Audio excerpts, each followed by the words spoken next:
Good evening, everyone. Welcome to our meeting this evening. I will call this meeting to order now. Good evening and welcome everyone for coming and attending tonight. We will call this meeting to order. First thing we're going to have is an invocation followed by the Pledge of Allegiance. Our invocation tonight is going to be led by Police Chaplain Frank Stevens.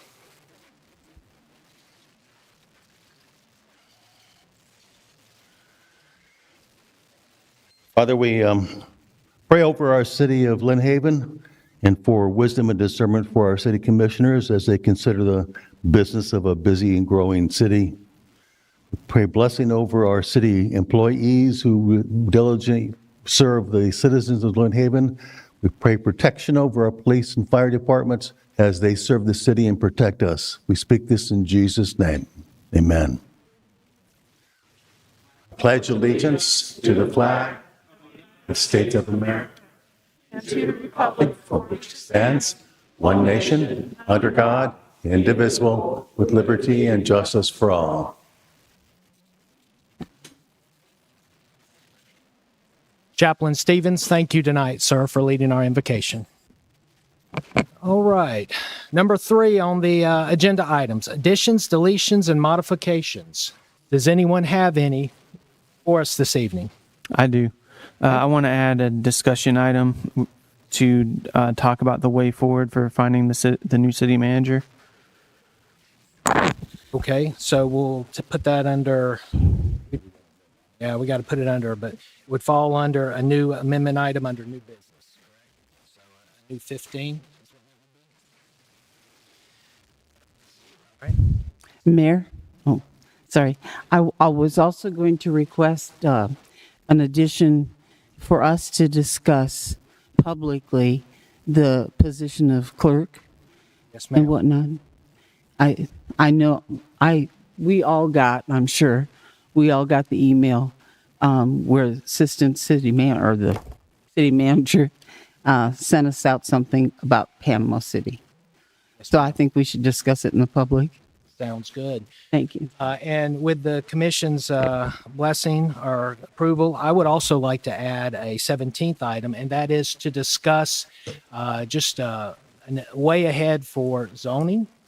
Not really a heavy in-depth discussion, but basically a topic that I've already coordinated with the interim city manager and want to prep the battle space, if you will, for our next meeting. Let you guys know. Asked them to make a presentation for us, so I'm going to kind of fill y'all in on that as well. So if y'all are good with that, we will, let's look at doing all 3. So a new item under new business would be number 15, the current city manager hiring endeavor. 16 would be publicly discuss the city clerk initiative. And 17 would be way ahead for initial discussion on zoning. So that would be 15, 16, and 17. Do I have a motion for that? I'll motion to add all 3 items to the agenda. Thank you. Do I have a second? Second. Thank you. Back. Would you please call? Commissioner Peebles, Yes. Commissioner Tender, Yes. Commissioner Perno, Yes. Commissioner Warwick, Yes. Mayor Lowry. Yes. All right. We need to think about snacks if we're going to add all this stuff. Maybe a break. May need to get a pillow or two. Yep. All right. Well, with that, we will move forward. If there are no other additions, deletions, or modifications, we'll move to the consent agenda. Approval of minutes for the January 13th regular meeting and then the January 20th special meeting where I was sworn in. Along with that is a second approval item, so 4 and 5 together, an approval to declare thermal imager cameras as surplus back to municipal equipment for buyback program credit of $4,500. Do I have a motion? Motion to approve. Second. All right, with that, city manager? Public commentary. Okay. With that, before we call the roll, do we have any public commentary for those 2 items?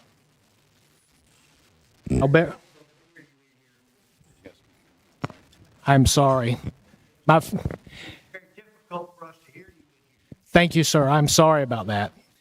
Tonight's my training wheels night, so y'all bear with me just a little bit. So, our two consent agenda items for tonight are approval of the minutes for January 13th and January 20th, as well as approval to declare thermal imager cameras as surplus back to the municipal equipment for a buyback program credit of $4,500. Do we have any public commentary for either one of those before we vote on them? Hearing none? Commissioner Perno, Yes. Commissioner Peebles, Yes. Commissioner Warwick. Yes. Commissioner Tender, Yes. Mayor Lowry. Yes. Get your mouth right on them. Okay. All right. Thank you. Sorry. Testing 1, 2, 3. There you go. I'd have to do some karaoke like this or something later on. Gotta get used to having it right on your lips. Yes, sir. All right. So we have no old business and no tabled business for tonight. So for those of you following along on the agenda, we are down to new business number 6, employee of the quarter. Our very own assistant city manager. Thank you, Mayor and Commission. So this quarter, leadership reviewed nominations from 2 stellar employees to be considered for Employee of the Quarter: Harold Brompton, IT Specialist, and Kate Nelson, Communication and Marketing Coordinator. Both have been hardworking, performing expertly at their jobs, coming in and staying late to do their best that they can for the city. It is and always has been difficult to make these choices, and leadership struggles over them. But tonight, the fourth quarter employee of the quarter, or the fourth quarter employee, is Harold Brampton. Harold, will you join me?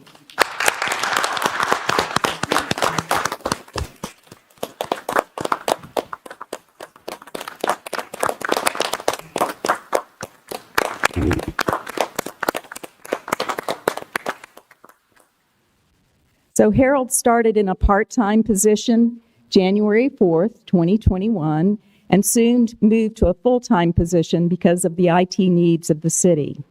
He was then, and is still today, quick to respond to all of our help desk tickets, keeping employees connected through our computers, phones, and other technologies.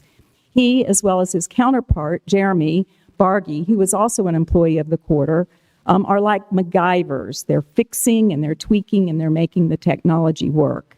They talk tech talk, a language full of alphabet soups, but some way they keep us going, and we appreciate all their work, making sure we're on the same page, have our networks going, our firewalls in place, and our securities in place.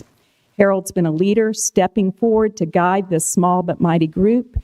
It's my pleasure to present you with Employee of the Quarter. City Manager, if you can join us.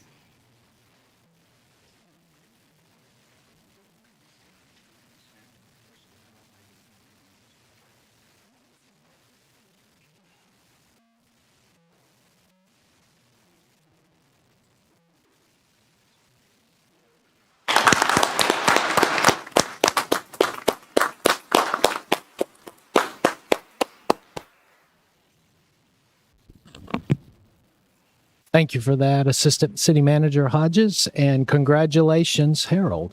Excellent job. All right, moving on to number 7.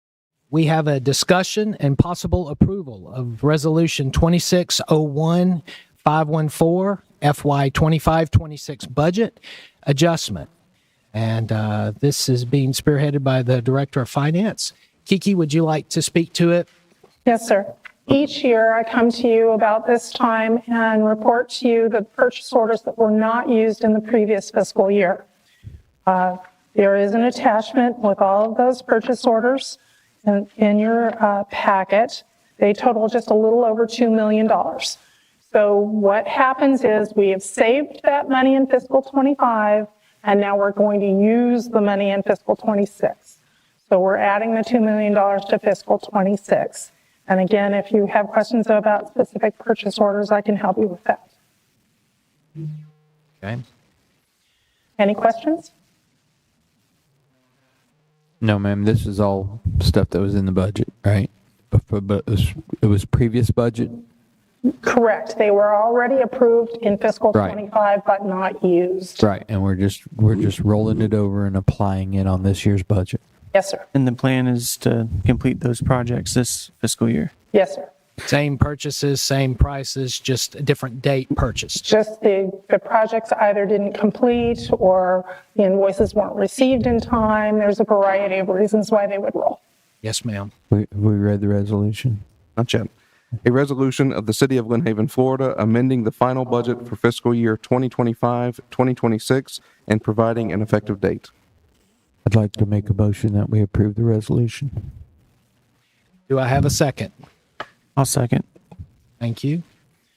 Any public commentary before we vote on this resolution? As you heard the city finance director city finance director say, these were items purchased or approved for purchase. They just were not purchased in the last calendar year. They are now being purchased at the beginning of the new year. Same items already approved, same purchase prices, just being purchased in early 26 now versus late 2025. And not necessarily calendar year, Mayor, it's fiscal year. Stand corrected. Fiscal year.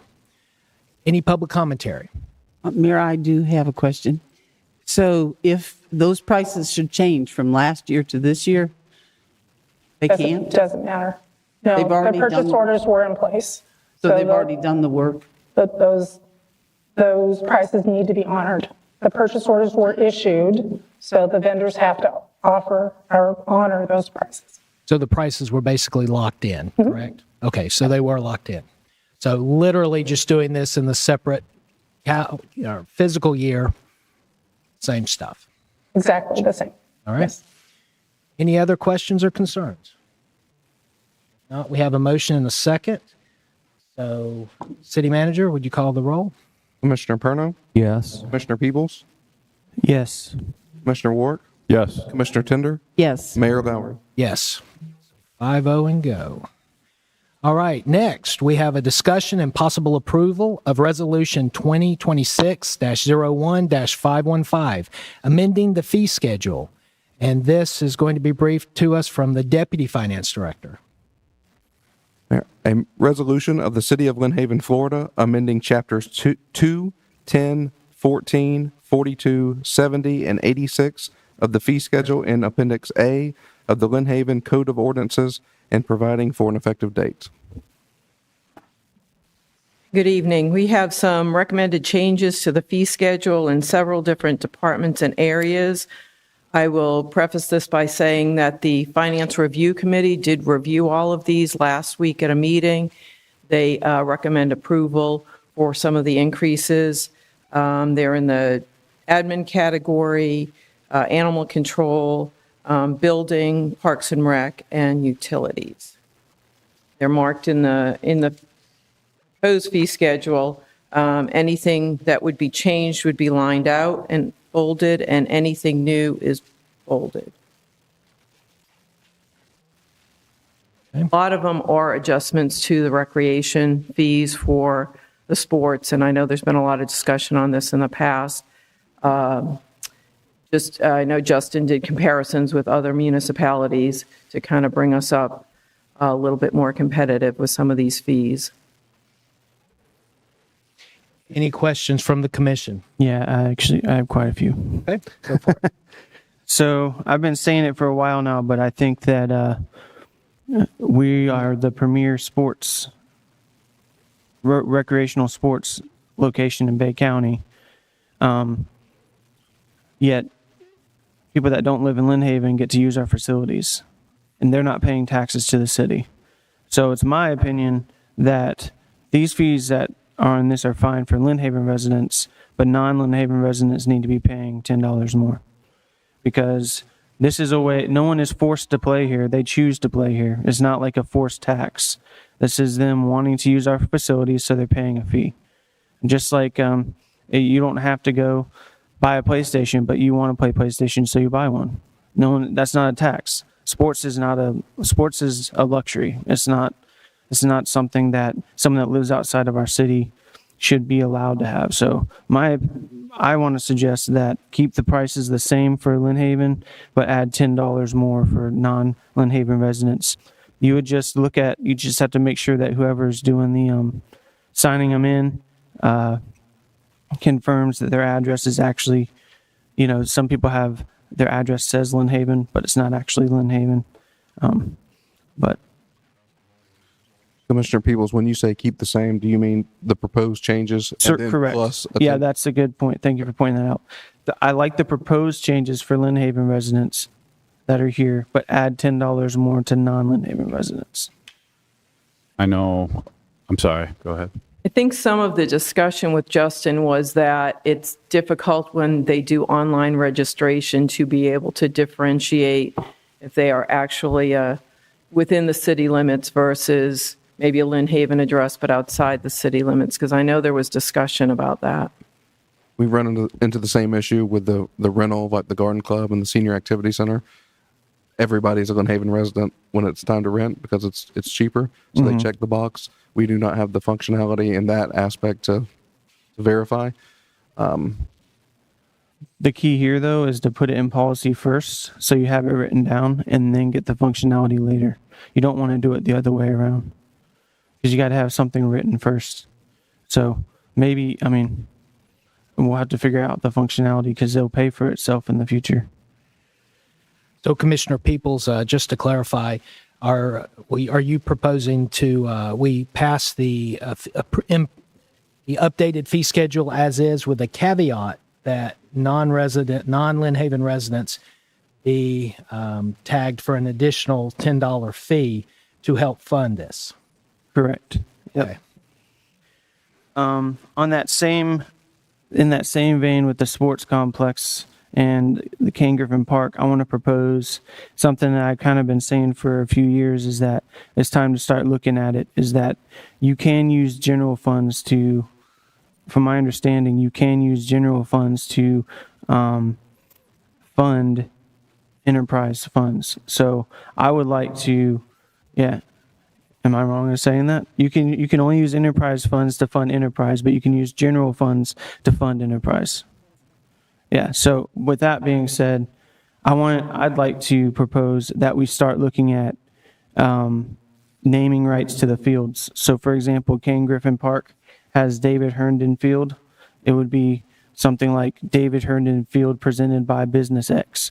Because if you can get something like a contract for 3 years with naming rights to that field, just think about it. If you had all 9 of our fields contracted at $20,000 a piece over a 3-year period, that's $180,000 that would go to stormwater every year without us having to do anything. We're already trying to look for ways to help our stormwater. All it's going to take is us asking people if they want the naming rights. They can always say no. So might as well offer that. Justin's done a great job of modifying ways that we can bring in funds, but I think it's time to start looking at ways that we can bring funds specifically for stormwater. Because if we're going to start talking about eventually sunsetting anything, we can't sunset it if we don't have another way to fund it. I know that it's hard to project out what your sponsorships are going to be, but if you can get them in a 3 to 5 year contract, that'll help with that. So correct me if I'm wrong, but I thought there was very limited reasons you could use general fund and enterprise funds. It has not been the city. It has not been the city's practice to use general fund to support the enterprise funds.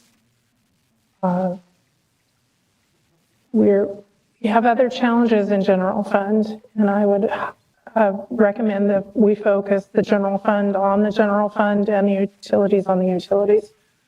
It's very difficult when you're moving money between the two for me to report to you exactly what the cost for those things are. So it had been my recommendation years ago that we stop the practice of transferring money from the sanitation department to stormwater, because it makes it difficult for me to tell you it costs X amount of money to run this utility versus X amount of money for that utility. If you wanted to do sponsorships, I don't see a problem with that. We probably would never run them through general fund. Yeah, would bow to the attorney's recommendation here. We would just put them into stormwater Yeah, as that's fine, too. contributions. Could we do that? It was my understanding that you couldn't do that, so if you can, that makes way more sense. I don't know off the top of my head. Yeah. I'd have to do research on it, and I could confer with. You can use general fund revenues for any legitimate public purpose. But So again, as far as clean accounting goes, I'm not an accountant. that's why you have me. It would be better for it to go straight into the stormwater fund. If that's allowed, it makes way more sense to do it that way. Yeah. Yeah. And then finally, my last thought is I noticed on the, one of the things was struck out was the $100 fee to use the main gazebo at Ken Griffin Park. I would like to suggest that we still leave that in there because I know personally 2 different times that the city's made $100 off of it. And it's not like you have to pay the $100 to use it. It's you pay $100 for the permit, and so you've reserved it. If no one has a permit, it's first come first serve anyways. So it's to me that's a way to make $100 here and there that we're just taking away for no reason. Like I've had a permit to rent it before, and it's not very hard. You just download the permit. If someone's there, you just kindly say, "Hey, I had a reservation at 9 a.m." Those are, I know that it might be a pain to some people, but if we could advertise it, that's what you do. Make sure we're, as a city, we're advertising, hey, we've got this gazebo that you can rent. If someone has a permit, they have a permit. But if no one does, you're free to use it. I don't see the problem there.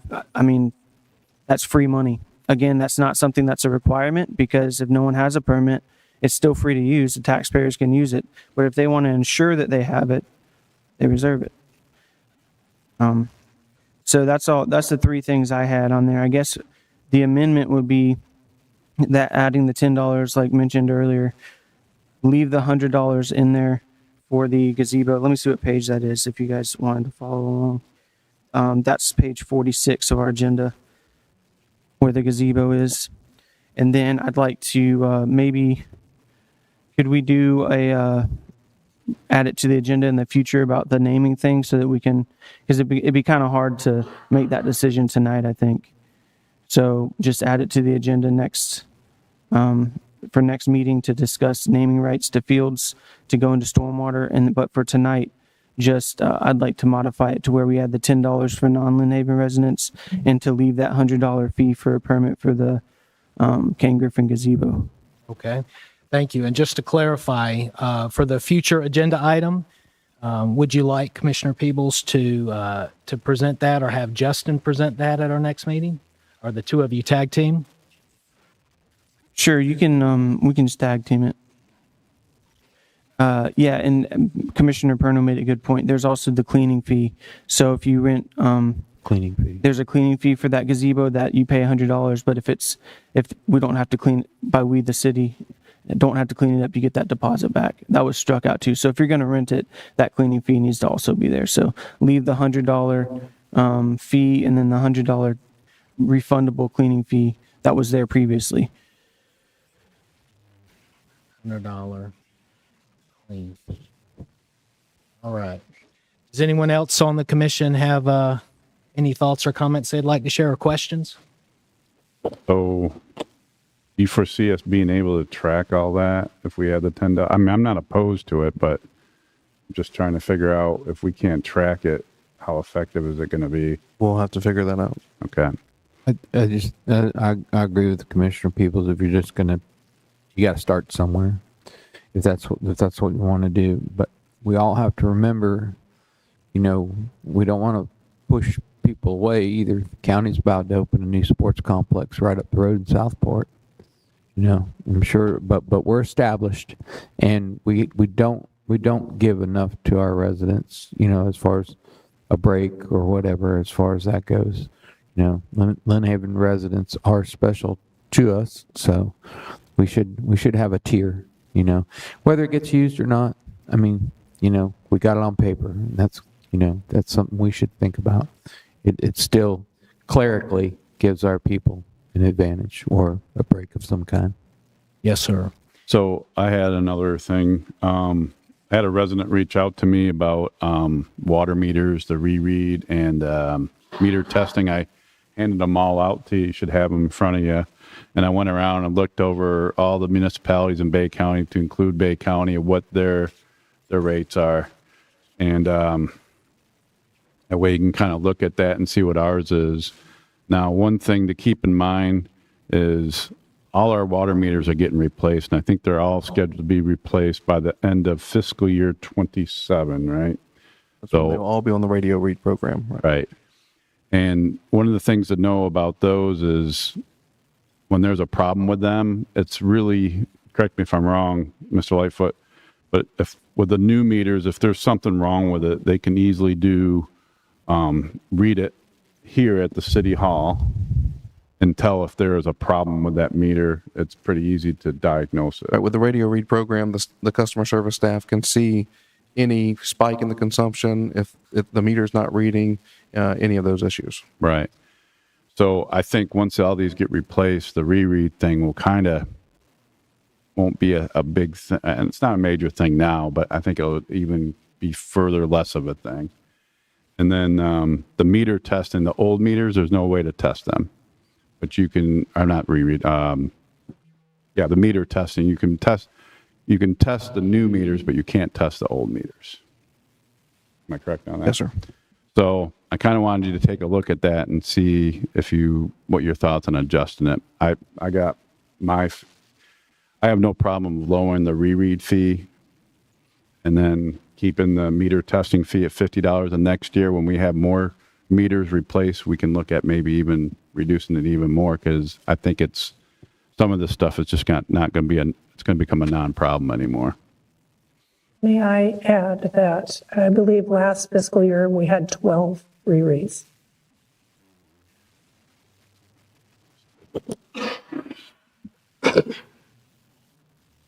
I count 11, but yeah, that's close.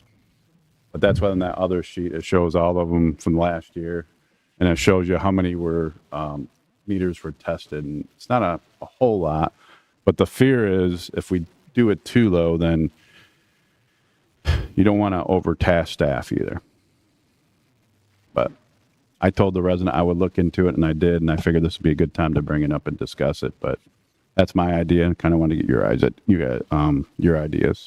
I talked to a resident who has an absorbent bill for the last month or so, and they don't know what's going on with their meter, whether it's on their end or what, but their bill was over $200, and they live in a little one-bedroom apartment. So it's like there's something going on, and they have one of the old meters. So I haven't brought it to city manager's attention or anybody yet, but they're trying to go through the proper channels right now to try to. So I'm just keeping in touch with them. So. Ma'am? So what's your exact proposal? Keeping the meter testing fee at $50 and the reread fee at $25. Decrease it to $25. I'm cool with that. So what we would be approving then, possible resolution tonight, is the resolution as presented with 3 caveats. First being the $10 fee for non-Lynn Haven residents. Second caveat being page 46, keep the $100 gazebo reserve fee with a $100 refundable cleanup fee. And then the third caveat would be to reduce the reread fee of a water meter from 50 to 25. Is that correct? All right. So we had a motion, or since we've added 3 caveats, should we go through the motion again, or just go ahead? We don't have a motion, I don't think. Let's do a motion then. A motion to approve as we just discussed. Second. Thank you. Public commentary. Go ahead. All right, just real quick, just because Chris alluded to the difficulty of verifying citizens versus non-citizens, we already charge extra for the garden club for non-citizens. We charge extra for, what else was it? There was something else in there that we charge extra for. And there's currently in this revision, I think it's a $60 fee for non-Lynn Haven residents for pickleball sessions, for 10 sessions. So we are already collecting for non-citizens. So since we're doing it, I don't see where it's a big deal to expand it out. Thank you, Mr. Bashir. Mr. Scray. Thank you. You guys have a list of everybody that has Lynn Haven trash. You have all the addresses you need to confirm if they're a resident or non-resident. My concern with this proposal is with the construction reinspection fees. They're going up 200+%. Without the city taking a deep dive into, and I know you're going to talk about it later at your agenda item, but I don't have a problem with the fee being where it is. It's actually fair. My concern is when it's going to be assessed, because it could be very easy to require a reinspection for very minimal things. And then all of a sudden your small contractors or your, husband and wife doing a rebuild on their, in their house are suddenly having to pay $85 extra to be reinspected because of a very small, minor thing. So I would just encourage this commission, like I have been for a few years now, is take that deep dive that we need to into the comprehensive plan and the ULDC. I know Commissioner Works talked about it the same amount of time I have. At this point, the only thing I have left to ask is, what are we waiting for? Why are we not having workshops to dive into this topic and just go through the thing line by line? That's what it's going to take. Yeah.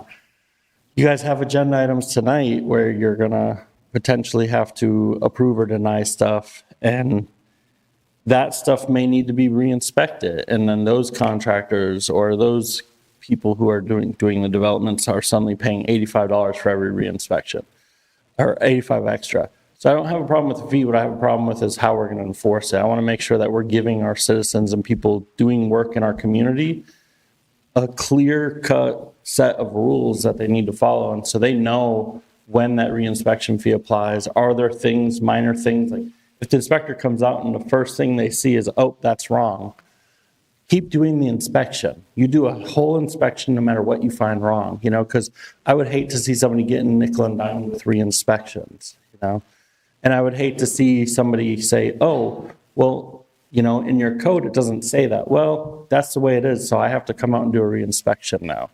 So we just need to do a good effort of cleaning that stuff up. So, Yes, sir. thank you. You're welcome. And your workshop point is well taken. Yes, sir. Any other public commentary? Good evening. Good evening. Thanks for the idea about how to alternatively fund the stormwater, because it is something that needs to be looked at now. I'm all for funding stormwater. I'm all for figuring out a way other than the assessment to do that. So thank you for that. But I think it highlights something that I would like to be at the forefront of everyone's mind is that you all need to come up with what are the priorities in Lynn Haven. Right? It's the first part of the year, right? What is the priority in Lynn Haven? Is stormwater the top priority?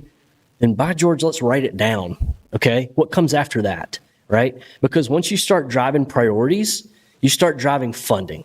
All right, funding, we fund based on the priorities of the city, okay? So once we write it down and say stormwater is our top priority, then let's figure out a way to fund it, then we start funding it appropriately. And we can justify what you're talking about, and I appreciate that again. So I'll kind of get off of that. The second thing is I would probably have the marketing person be ready to go on the why behind some of these fee increases. Lynn Haven is the premier sports location in Bay County right now. These increases, it may not be. I don't know. I work with a couple of guys. One's not a Lynn Haven resident, and his kids play every single sport in Lynn Haven. He loves it, right? But he's already said it's getting too expensive in Lynn Haven to play sports. He's planning to go to the county. So I would probably explain the why behind it. If the sports department is operating on an extremely razor thin budget, et cetera, or they're having shortfalls, whatever, just explain that. right? But if we're just saying, well, Panama City's charging this much, we can charge this much, it's probably not going to go over well. Thank you. Yes, sir. So, Mayor, we do charge the fees, even the proposed fees are $5 cheaper than every other place in Bay County to play sports. So Lynn Haven is still the cheapest. It's not getting more expensive. We operate at a loss in all of our recreation departments. That is a general fund hit. So there is no revenue associated with that that's coming in and floating the city. It is still a revenue loss department. So what I hear you saying is this will be just a way to take less of a hit by providing the still much needed and much used services. Yes, sir, that's correct. All right, copy that. Any other public commentary before we move forward? Okay, hearing none, do I have a motion? We already did. Just vote. Or I'm sorry. My apologies, guys. New at this. Go ahead and call the roll, Mr. Manager. Commissioner Perno? Yes. Commissioner Tender? Yes. Commissioner Peebles? Yes. Commissioner Ward? Yes. Mayor Lowry? Yes. 5-0. All right, we're down to discussion item number 9. Discussion and possible approval of development order application, Bay Breeze Shores parcel number 08550-000-000. Madam Planning Specialist, the floor is yours. Good evening. First of all, I just want to let you know that I did leave Quasi-judicial first. It's okay. This is a quasi-judicial hearing, so I'll need to swear in everybody who's going to give testimony tonight, and I'll need to ask the commission to give their Jennings disclosures before we hear testimony. My apologies. All right. Well, everyone who plans to give testimony tonight, please stand and be sworn.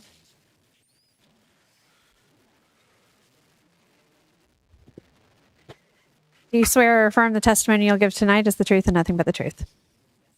Thank you so much. Do we have to expose if we're talking to a resident of the area? So for your Jennings disclosure, yes, you need to disclose if you've talked to anyone and whether they were for or against the development request. I have talked to a couple of residents of the area who are against this proposal. Okay. I have none. I have one. While I was in the campaign mode, I had one resident discuss this with me briefly and expressed to me she was against it. Okay. I had one resident reach out to me by phone. Were they for or against the development? Oh, they were against it. And I had 3, 1 resident, 2 business folks, and they all 3 were against it. Okay. Thank you. So, Madam Attorney, is now the proper time to kick off the script here? Yeah, if you'd like, we're at the proceedings stage. Okay. All right. The floor would now be Ms. Harrison's. All right. Ms. Harris, please tell us about this request. Thank you. Okay, this is a development order application for Bay Breeze Shores. The owner applicant is Sal Mello. Location is 1817 Bay Breeze Drive. Parcel number 08550000000. The property size is approximately 2.94 acres, and the future land use map designation is high-density residential. The existing use on the site is vacant. The project engineer is Brad Harris with KB Engineering, who is present tonight to answer any questions you may have. The reviewing engineer is Richard Butner with Dewberry Engineering, and he is also present to answer any questions you may have.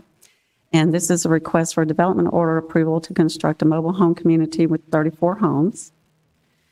There is one main access point for the ingress-egress along Grassy Point Road, which is a Bay County road. There is no proposed ingress or egress onto Cash-Elmore Drive. And the trip generation for the proposed project is expected to generate 4.99 peak annual average daily trips and 0.59 peak vehicle per hour per dwelling unit, which is approximately 170 vehicles per day and 20 vehicles per hour, which will be added onto Highway 77 and will have a negligible impact on Highway 77. The site plans have been reviewed and have been found to be in compliance with the city's Unified Land Development Code and Florida state requirements. The stormwater report was reviewed by the city reviewing engineer and was found to be in compliance, and the applicant has received county approval for the driveway access. This is a site, aerial of this proposed site, the land use map designation, and the site plan. And this is the incorrect site plan, the one that was on your, I just sent a revised, updated plan to, for this. So the ingress egress will go, if you look on your plan,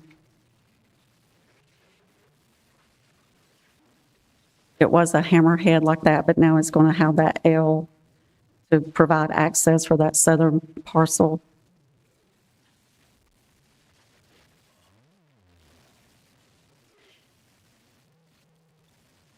And then this is the proposed, I believe this is the 2-bedroom proposed home and the 3-bedroom proposed home.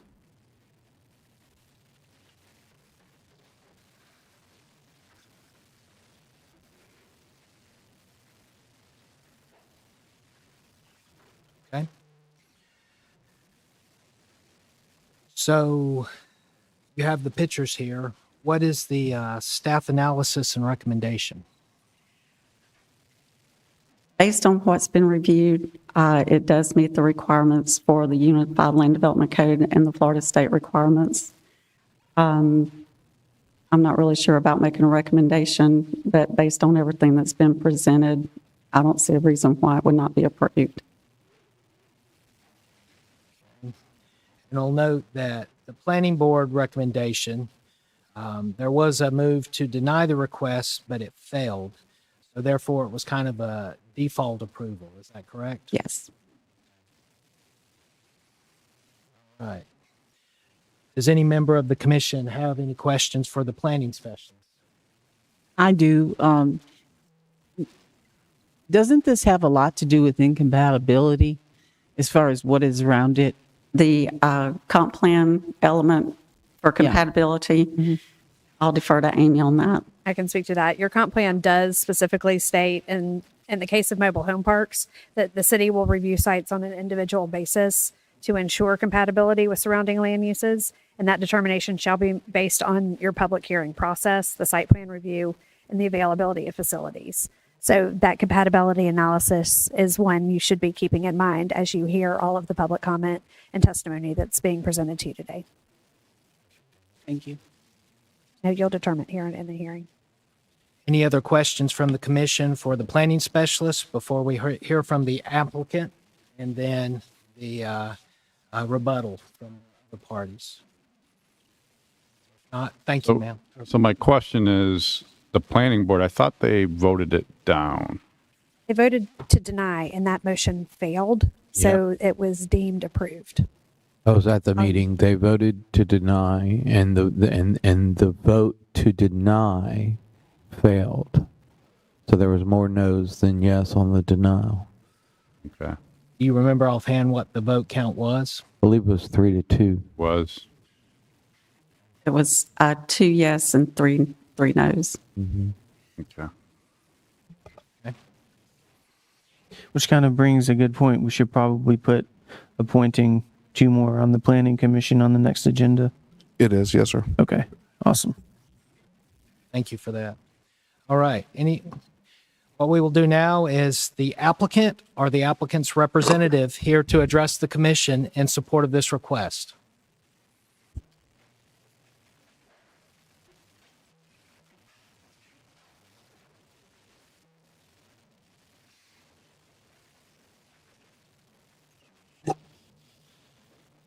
How y'all doing? My name is Brad Harris. I was the engineer for the job, and if there's any questions that need answering. So you're the applicant or the applicant's representative? A representative. All right. Does any member of the commission have any questions for the applicant's representative? No? No. Was there anything, sir, that you feel like was not presented? Or... No, I think Vicki covered it. Okay. Yeah. Okay. Well, thank you for that. If there are no other questions for the applicant's representative, Then what we have is a rebuttal by affected parties. Are there any adversely affected parties who wish to present evidence or testimony objecting to this request? I think you had several that stood up to be sworn. Right.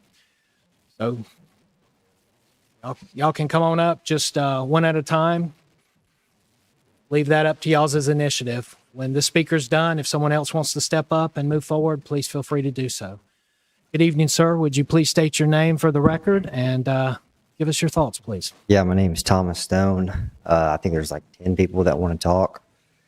But basically, our property is adjacent to this property where they're going to build the trailer parks. I spoke last time when I was up here about traffic and cars and how to get down the road. Grassy Point Road's hard to enter because the Highway 77 cars going fast and just a curve. So that's obviously a downplay to this situation. But my argument tonight was if I wanted to buy a property near a trailer park, I would have bought property in Fountain, not somewhere where I live with 8 live oak trees that are beautiful by the water. My house is, I bought it for 300 something thousand. It's probably worth 500 something thousand after I improve it. Likewise for every other property. So that's my argument, and that's all I have. Thank you, sir. Who else?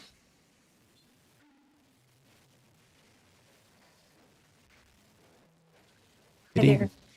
My name is Carol Atwell, and there's just a couple of things I wanted to bring up about this project. First, at the last hearing we had, or meeting that was held, they kept talking about the cul-de-sac at the end of the road. I live at the end of that road, and I will assure you it's not a cul-de-sac, it's a park. It's a park that Bay County put down there for people to come and launch their kayaks from. So you have 4 or 5 cars parked there, and you have an emergency vehicle that needs to come and turn around to get to someone. They're not, what are they supposed to do? Run through all the cars? It's a park. It's not a cul-de-sac, number one. Number two, this is your own ordinance. In Lynn Haven, Florida, the rule on compatibility primarily relates to zoning and land use, mandating that the proposed developments or land used or changes are consistent and do not create undue negative impacts or nuisance on adjacent properties or established residents. We're established. This is a nuisance. We have beautiful homes there. We live on the water. We saved our money. We built our homes. We built our lives. Not for a trailer park to come and live behind my home. Not for any of these people that are here tonight that are asking y'all to please deny this. And I will ask again, please deny this. It will be a nuisance, and it will cause undue unrest for us. Thank you, ma'am. Anyone else?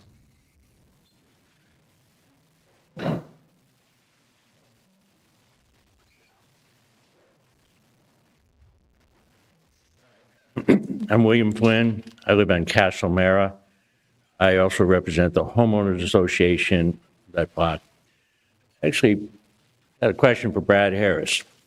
The land itself is 4 feet in elevation.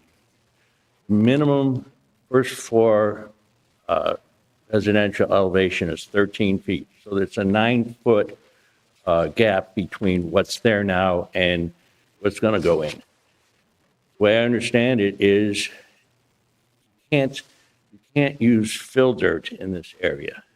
It's through are you familiar with the LIMWA line, limited wave action area? They don't allow you to fill in land if it's closer to the water than where that line is. And that line is all north of the property. So his whole land, it's not like you can just bring a lot of dirt in there and fill it up with pilings. What you've got is you got 4 feet, you'll have 9 feet higher, then you'll have trailers up there. It doesn't make sense. You can't get there from here because you can't put a trailer on 9 feet of whatever. I don't know. What are the plans? What, you know, yeah, well, I'm just asking the 9 feet. How do you get from 4-foot elevation to 13 residential elevation? I don't think you can get to fill dirt in. Two is how many blocks you're going to have up. I mean, that's a big jump.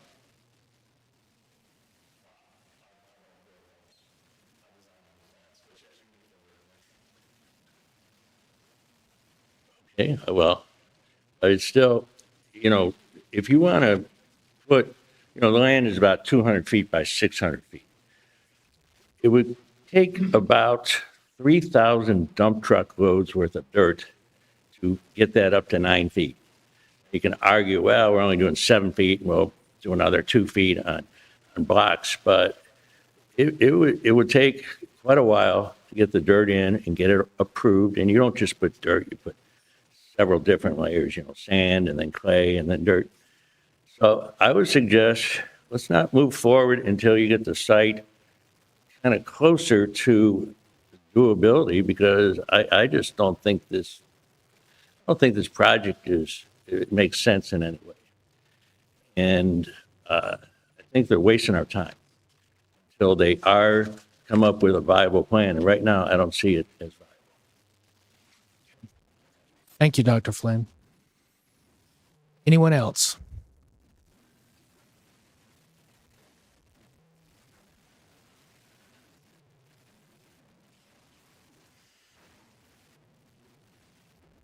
Good evening, ma'am.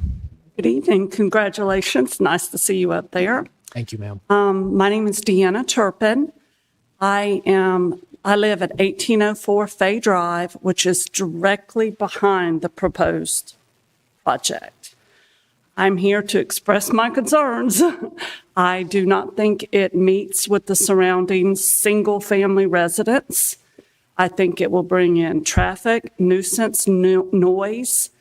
The pictures look all pretty, but is that really what it's going to look like when you squeeze 34 single-family mobile homes on 3 acres of land with everybody there?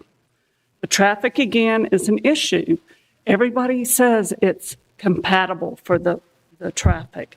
I do not see it. As I mentioned, you turn in off Grassy Point Road, there's a sharp curve. People are flying at 5 o'clock. I turn my blinker on way ahead of time because they don't want to slow down. You get in there, and if somebody else is coming out, it's just short. So if you have 34 homes and at least 2 people in them with cars, and then sometimes more, because you know how many people squeeze in and rent places to live, it's going to be a nightmare. And I have a home that we remodeled. It was my mother's. I've lived there since my parents owned it, probably since the 40s. I've remodeled it with new roof, swimming pool. We have a pond. When the storms come up, that pond raises with the storms. So the canals behind there all come in on me, and I'm on a little island, my house. So if he builds up, yes, he has a retention pond, but doesn't the water come up from the ground? It did mine.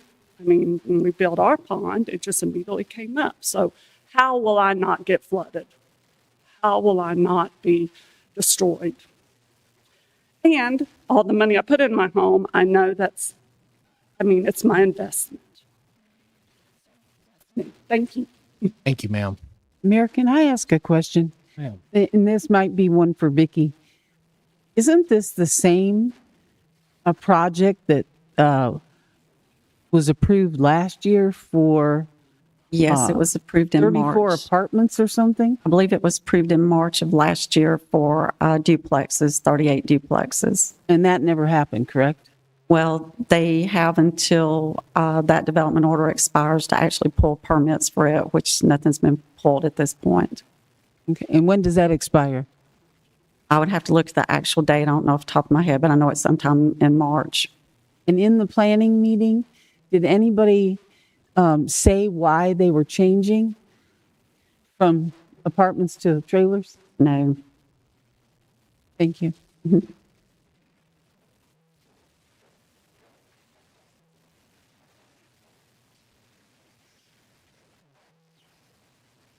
Good evening. My name is Stephen Paul Sims, and I'm a certified building contractor. I want to congratulate you on your lifetime appointments up there, because that's exactly what it is, as long as you don't upset the people that you are elected to represent. As the incumbent, you have three distinct advantages. One is name recognition. People know your name, and they know you've done the job. That brings you to number two, which is experience. People trust experience, provided as long as the people are sitting at home and they know that you're doing the job, and they know that your job you're doing isn't making them mad. That brings you to number three, that as long as you don't upset them, they will probably be slow to make time to vote against you or to vote for whoever is running against you. If you start ruling against the will of the people, there will once again be banners flying over my house, and there will be ballots floating around town for recalls. If you rule against the will of the people, there will be opponents who register to run against you. In this room today, there is a man who does not live in Bay County or live in Lynn Haven, who is not from here, who wants to build something here that no one in your community wants. In this room is an entire neighborhood full of Lynn Haven voters who oppose this plan. There are a number of reasons that this thing shouldn't work. There are a number of reasons that you should vote against it. I'm going to give them to you real quick. Number one, it doesn't match. It just flat doesn't match. It doesn't match your comprehensive building plan. Your comprehensive plan leans towards single-family homes, not trailer parks. It just does. Number two, and probably the most important, is it's a lie. You've been lied to tonight in this room. There were pictures up on that screen that are 100% a lie. The pictures they showed you are not what can be built or will be built. I'll remind you, certified building contractor, take out your phones and Google, can a building being built in a high-hazard coastal zone be built on blocks and fill dirt? And it will tell you absolutely not. In the state of Florida, is 100% the code that it has to be on pilings. What they have brought before you tonight to vote on is a bait and switch. They want you to vote on this so they can build something else, because 100% they cannot build what they have proposed to you. And your Department of Planning and Zoning should have caught it. They 100% should have caught it. I would recommend that their engineer Google it, maybe go back and read some books, maybe get some more training, maybe call FEMA. I would recommend that you hold your building and planning and zoning department accountable for bringing something before you that is not true. Those pictures are not an accurate representation of what can be built there. They're not only are they not as close together as they're designed to be, they don't show what it's going to look like. It's going to look like a trailer on a 16-foot high piling. That looks stupid. That's a tree house. That's not a house. How are they going to get up to them? Oh, you can bring in fill. That's not a good plan. You have three reasons, and if you don't run me off, I'll give you the third one. The third one is it's a coastal high hazard zone. This can't be built. Not as it's designed, for sure. Thank you, sir. Vicki, would you please step up?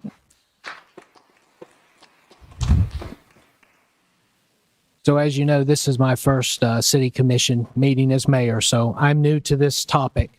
But I am generally curious. As the planning and permitting department was looking at this, was there any issues or concerns with compatibility?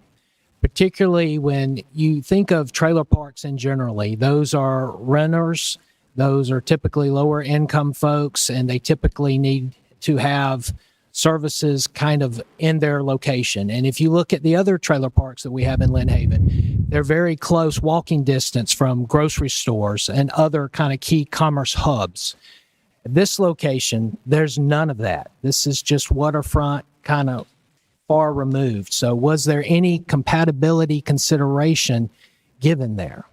Unified Land Development Code in the table of uses, a mobile home community is permissible in a high-density residential land use, which is what this property has. Permissible, yes, but logical or functional? Mayor, it's not staff's. Staff does not look at the logical, and it cannot be brought.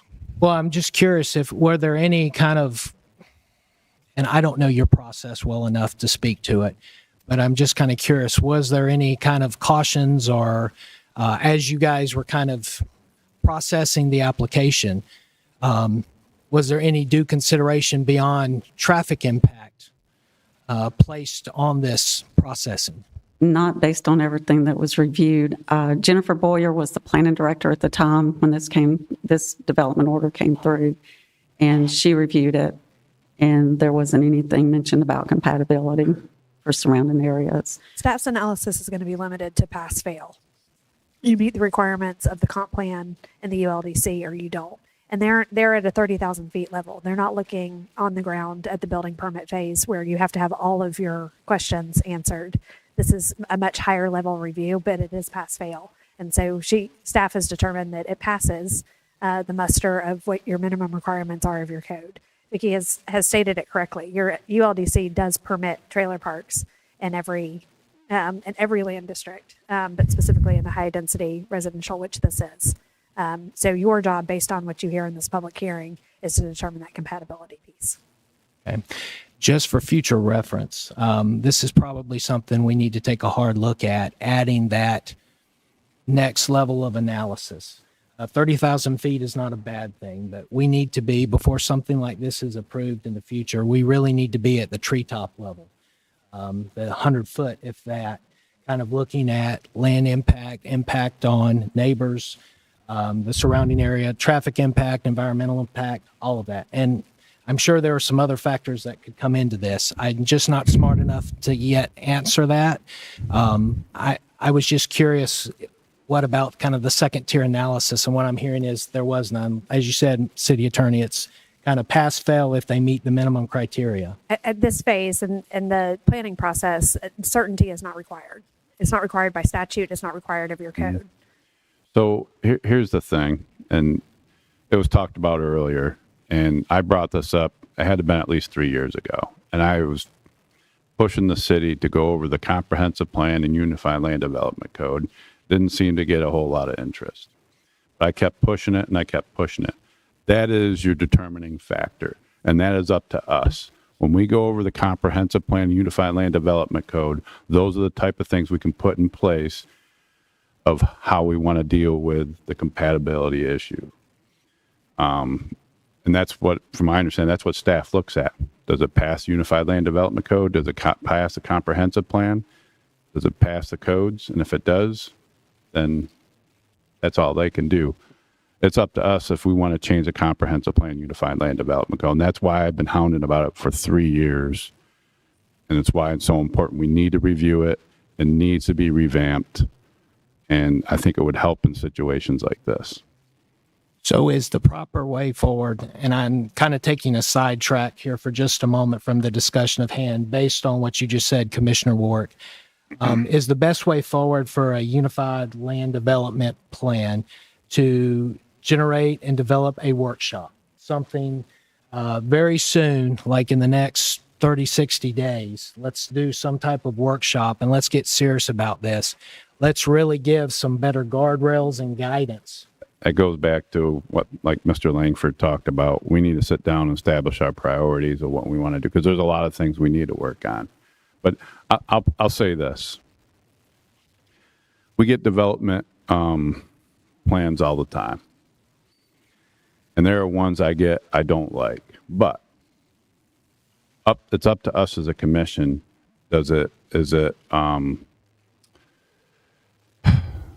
Do they follow all the local, state, and federal regulations?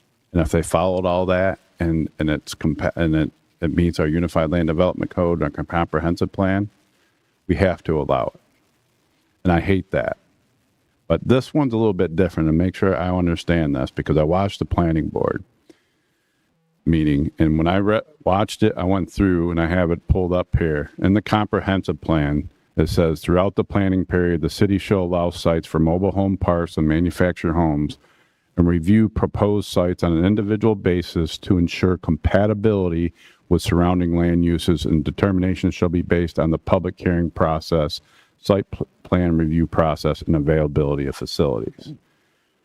So can you explain that to me? Does that allow us, is this kind of like when we have a land use code change and we look at it and we determine is this compatible for this area? Is this kind of the same thing where we can, and this is not normal. Normally, by the time it gets to us, we don't get to make that determination. This is a very unique situation. We actually get to make this determination. You do get to determine if it's compatible. It has to be based on what you have heard in this public hearing today, considering the site, considering the adjacent uses. But yes, you are correct. You get to make that decision here. This is that case-by-case basis. It's not a blanket approval. It is something you get to determine today based on what you've heard. Correct. That's because in it specifically says mobile home or trailers, right? Because the proposed development is a mobile home park. Right. Yes. So it's not necessarily all.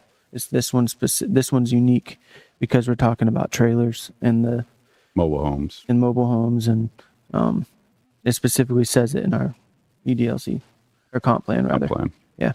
Yes. Is in your housing element. All right. Are there, sir, come on up. I'm sorry. If I may, just a discussion to y'all, if I can say something, Mr. Mayor. We need to determine compatibility based on this hearing. You know, I'm hearing everybody, and we need to, you know, we need it. Our vote should be based on compatibility, not, hey, they did everything and then they're going to get a development order because they've done all their costs, all their T's and normally we all don't their get that I's. option. Right. It's a So unique case. what we're hearing, you know, is the main issue here is it compatible? And Sure. Good evening, sir. Good evening. My name is Paul Sims. You're looking at a builder. Built 90% of the houses in Bel Air Estates. You might know where Weisenberger Estates is. I probably built 60% of those. I left Lynn Haven because of this kind of stuff. Hadn't built a house in over 12 years here.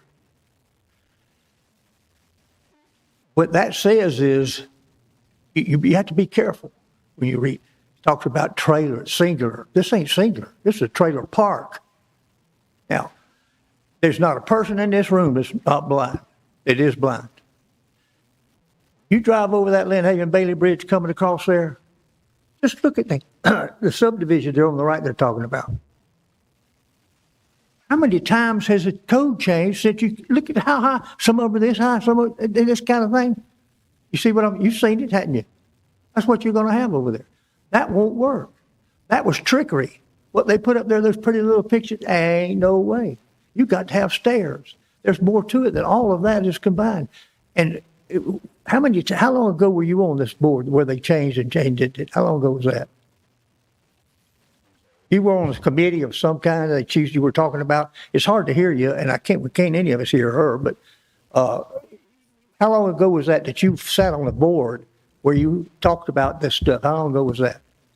I wasn't. Talking about the planning board you talking about the planning board he just discussed? Yeah. I listened to the last meeting. That's what I talked about. Oh, you just listened to the last meeting. Right. Well, that's changed so many different times. I mean, I'm sorry, but that's trickery. That ain't gonna work. I'll make lots of money if anybody wants to back and gamble with me.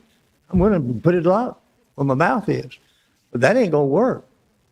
You think about something 13, and now you got stairs coming down. Well, these stairs here are gonna have to come down in this guy's house next door, and in his trailer. You got so much footage apart that do this stuff. They don't have to show you any of those stairs that were coming down there because they won't go there. They won't work there. It ain't gonna work. They're coming in to make a change. They're not. That's a whole different. That's more than a change. They're trying to do that won't work. Never happened. Thank you. Thank you, sir. Got two more. Mr. Scray and sir, you can come on up and pre-stage, or both of y'all, gentlemen, come on up to the Super first short. Like I talked about earlier, when you guys start digging in with workshops, this right here, how this section is written, should be a standard for how every development order is reviewed. Because this proposal is incompatible due to excessive single unit concentration. This isn't a bunch of units in one physical structure.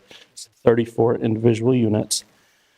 Traffic and access intensity, land use pattern discontinuity. So you're going from single family homes to 34 residences on one parcel. There's no transition or step down.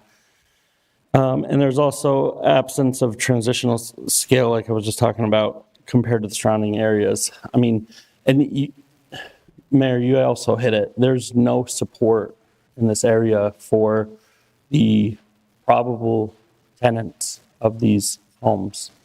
The closest facilities they have are to come back across the bridge into Lynn Haven, or they can travel north on Highway 77 to where there's 2 gas stations, or they can travel further north to where there is a Dollar General.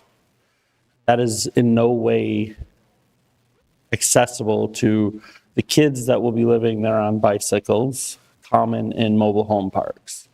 That's not in any way accessible for the, as you pointed out, the lower income individuals who may not have readily accessible vehicle transportation, where they can walk to Walmart or walk to other, local facilities, grocery stores, gas stations, things of that nature. So, I mean, it just comes down to, like Commissioner Warwick said, you guys have surrounding land use to compare, and compared to what's around it is single-family homes, one unit per lot. This is 34 units per lot. It's just not compatible. And that's what you have available to utilize. And you're not going to get any kind of Burt Harris or any kind of other legal challenges that are going to stand merit. They could sue, they can file suit. Anybody, it's America, anybody can file a lawsuit. Doesn't mean you're going to win it. So this is one time where we can think about greater Lynn Haven and do what's best for not only all of Lynn Haven, but the people that will eventually live on this lot. Although you can't really consider the past development order like Commissioner Tinder spoke about, there is a standing development order that better fits the surrounding land use that they can always fall back to. Thank you. Thank you, Mr. Scray. Sir, come on up. Hello, good afternoon. My name is Guy Turpin. I live at 1804 as well. The one thing I've been listening to and I haven't heard yet is, what about the children of these proposed 34 trailers? Based off 2 children per trailer, which they could be more, where are they going to play at? Where are they going to go? Are they going to impede on my property? I have a pond. God forbid if they decide to get a wild hare and say, hey, let's go play, and then one of them drowns. Am I going to be held responsible? Hope not. I don't want to be. Thank you, sir. Sir, come on up. Good evening. I'm Marty Shands. I live at 700 Missouri Avenue, so a couple miles from the development that we're talking about. But as a taxpayer, I'm kind of concerned on the impact fees. We had this discussion on the previous planning order. We don't have the sewer and water capacity almost as it is with the current development. You add 34 units, these folks are going to have to pay a tremendous impact fee that I'm sure we can calculate, but they're going to have to put a new lift station in, that's totally regardless of the water treatment plant. That plus the filter, if it's legal, are going to drive the price of these homes to $400,000 each. No one is going to be able to afford them. And the only thing worse than having a trailer park built there is having half a trailer park built there with a bunch of pilings in the dirt, and when they were unable to sell 0 of their units up front. So compatibility is what you are all going to be tasked to consider in your vote. You've had one person speak nicely of this project who was paid by the developer to speak nicely about the project. You've had nearly 10 people voicing concerns about this does not fit, and it's not because it's my property and that's ugly, it's because the space does not allow traffic to enter. We talked about the traffic study on 77. That's super. That's not the problem. Have anyone driven down Grassy Point Road recently? And you're going to start putting traffic, two-way traffic, probably tripling, if not quadrupling what is there today, let alone one of the residents spoke about the emergency vehicles. How do you get down there? Great. Now, how do I turn around? That's something that needs to be looked at. So I urge the commission to pause this. So either vote no or vote later until we determine, can you even put fill dirt there to raise it up to the 13-foot FEMA level? Because if you can't, the plan they've given you is not a valid plan. a new traffic study for Grassy Point Road that lets us look at that, because that land is all privately owned. So now you're doing easements and eminent domain to build a new thoroughfare to get to that development. Give a rough estimate of that impact fee of running new, not the water and sewer lines, they're already counting on that, but what is the new lift station requirement going to be for these 34 units? And again, you've had 0 people speak in favor of this. So for compatibility being driven by the comments at the public hearing, I think it's either a hard no or let's delay this until we get a little more information before we say yes. Thanks. Sir, thank you. Mr. Detweiler? Commentary.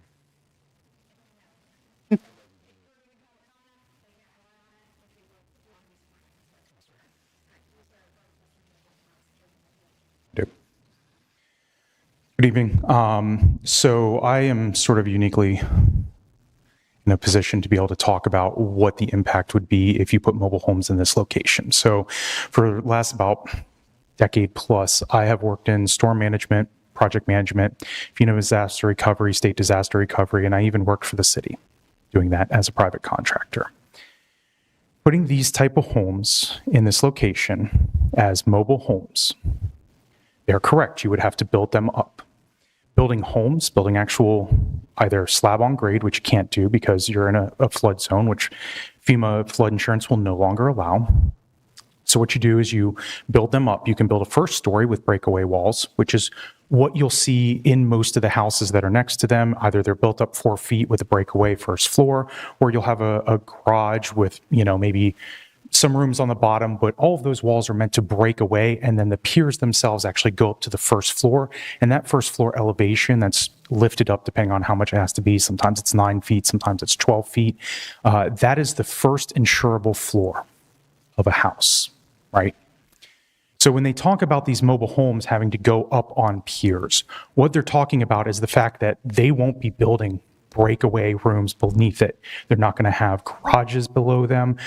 Townhomes, you can build garages below them. You can build, a playroom or something like that.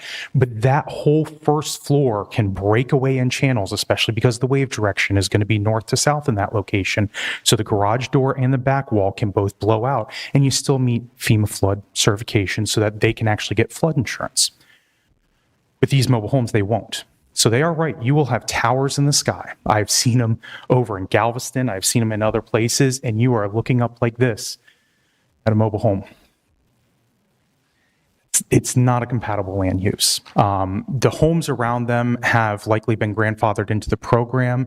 If for any reason that those homes were ever destroyed, they would have to elevate. If they get over 50% damage, any time that they want to pull a permit over 50% damage, it's called substantial damage. At that point, they would actually have to lift their homes, restructure them and lift them, or they would have to completely redo it. They did thousands of these down in Tampa. They've done tens of thousands of these in Louisiana, over in Texas. So the question that I have is, does the city of Lynn Haven have a certified floodplain manager, or does all of it go through the county? Because the firm maps go through the county. So if you don't have a certified floodplain manager, then this was not taken through all the tests necessary for a development order, because a floodplain is a federally regulated stipulation that you have to have for all homes to be put in. So that is the question that I would ask. Thank you. And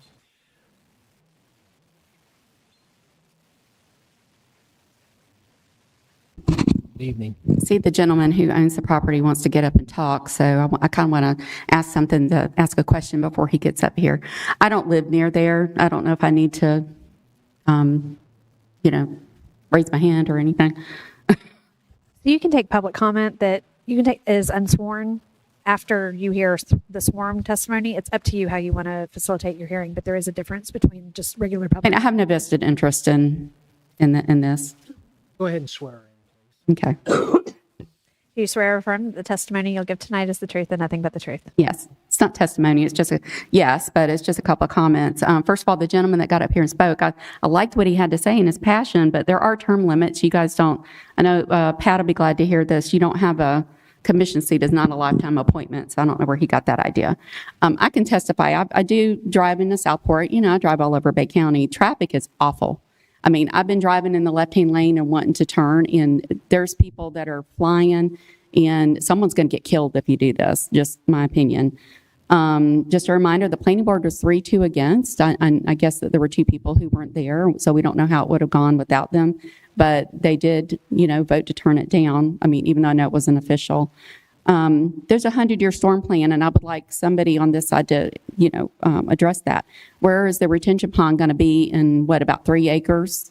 And there's 34 mobile homes on this spot and cars that are going to have to go there. So where's the retention pond going to be? Or is all this stormwater just going to go into the bay? Is that the plan? And there, you know what? I was here when I listened to the first commentary that happened, and the first time this came up and they wanted the apartments. There's still the same concerns with emergency vehicles and fire service. There's no fire hydrants. So those concerns didn't go away. So I don't know why this is any different. And as multiple people have said, this is incompatible with the surrounding area and surrounding homes. I'd be really ticked off if this was going next to me. Everybody needs a place to live, but this could be done better. And maybe a workshop is a good idea. Thank you, ma'am. All right. Sir, got a couple? Yeah, 2 or 3, y'all come on up. If you want to speak, come on up. The other of you can sit here on the front row behind the finance director, please. And I'll give you all your 3 minutes. Yes, ma'am. Okay. So you're here to support in support of the application, correct? Okay. So you're the applicants, correct? Okay. So you will not be subject to the 3 minutes. But were y'all sworn in earlier? Yes. Okay. And go ahead, ma'am. Please state your name for the record. And Dana Poitevin. Okay. As far as traffic, it's been approved by Bay County. They're fine with that, obviously, because it's a county road. A few of you were here from the previous development order. We had 38 townhomes. They didn't want that. They don't want this. It's very personal. They don't want anything. They don't believe in property rights. They don't want us to do anything with the property. Stay vacant. That's it. That's not how property rights work. I can't do that to their property, nor would I think you would want anybody to do that to your property. If you meet all the specifications, you hit all the guidelines, I don't think you would appreciate your hard-earned money and the time that you put into a piece of property to be completely diminished to the ground, allowing people to say, no, you can't do what you want with your property, even though it's allowed. As far as what's around, aside from Cache Elmira, Grassy Point, there's a few mobile homes on there. There's a few older homes because it's been an older community, maybe 1 or 2 homes or one home, I think that was newly built. If you go on the other side of 77, there's Marina Bay, that condo. That's Lynn Haven. If you look around that area, there's actually mobile homes there too. So as far as compatibility, we went from a multifamily with the duplexes, which was severely hated by them. It was approved for 38 units. We're going down to 34 for it to be more of a more single family to kind of meet instead of a multifamily. As far as the flooding, I mean, it's Bay County. It floods just about everywhere. I mean, we've qualified. We've done everything we need to do in the planning department as far as what specifications we needed to meet. We're not asking for like a zoning change for like an industrial to put like a concrete plant. It's HDR, it is allowed, and that's what we're trying to do. The multifamily was very frowned upon. The market doesn't really show multifamily. It seems more single family, affordable housing. I keep hearing trailer park, trailer park, trailer park. If you look up the definition of trailer parks, it's anything that was constructed before 1975. These brand new module homes, manufactured homes, whatever you want to call them, they're very nice. They're very modern. And that's what we would intend to put there. We need affordable homes. There's a huge deficit in Bay County. A lot of people are moving here. They can't afford $500,000 homes. And I think it would be wrong to make the approach that that's what Lynn Haven is about. If you don't have a $500,000 or $1 million, you don't need to live in Lynn Haven. Lynn Haven is very family friendly. There's a lot of young couples that are starting out, and they may need to start with something that's a little bit more affordable within their budget and move on to something as as their years grow. So I think it's unfair when they sit there and they trash something that they don't even know one thing about. Like I said, it is personal. No matter what we come up here with to put up before you, they're not going to want anything. So my suggestion, if they don't want anything built, they can all come together, both streets, and buy it. That way they have control. They have the property rights to do what they want to do with it. It would be the same thing for me to say if somebody wants to build a pirate ship slide in their backyard, and I think it's ungodly to look at, but it's approved. Lynn Haven allows it. I can't tell them they can't do that. I wouldn't do that. So I think it's unfair that our property rights are being trampled on based because the public doesn't want it. Like I said, it was 38. Now we've gone down to 34. That as far as that curb on Grassy Point, I want to touch on that. They seem to have an issue with that, but nobody's brought up that there's a mechanic shop that actually that address is off of 77, Grassy Point. And all of their diesel trucks and things that they work on vehicles uses the swale on Grassy Point, right at that corner. That swale belongs to Florida DOT. So that can make it very difficult to get around that corner, but they don't talk about that. They're just talking about our project and the people who would live on our property. So I do want you to think about that as well, and the fact that it was approved by Bay County. They didn't have a problem. There's also a development order for an RV park, 2 of them on that same street, Bay County approved. I believe it's 120 or 121 RV sites, as well as I think a little marina. That was approved through Bay County. It's allowed to happen. So obviously the county is okay with Grassy Point Road and they don't see a problem with it. That's my biggest thing.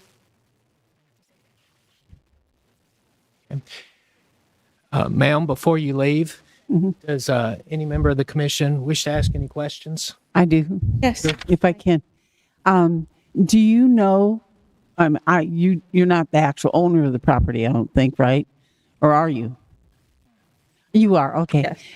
Is there is there a particular reason why you have not started to build the original apartments? By marketing the previous development.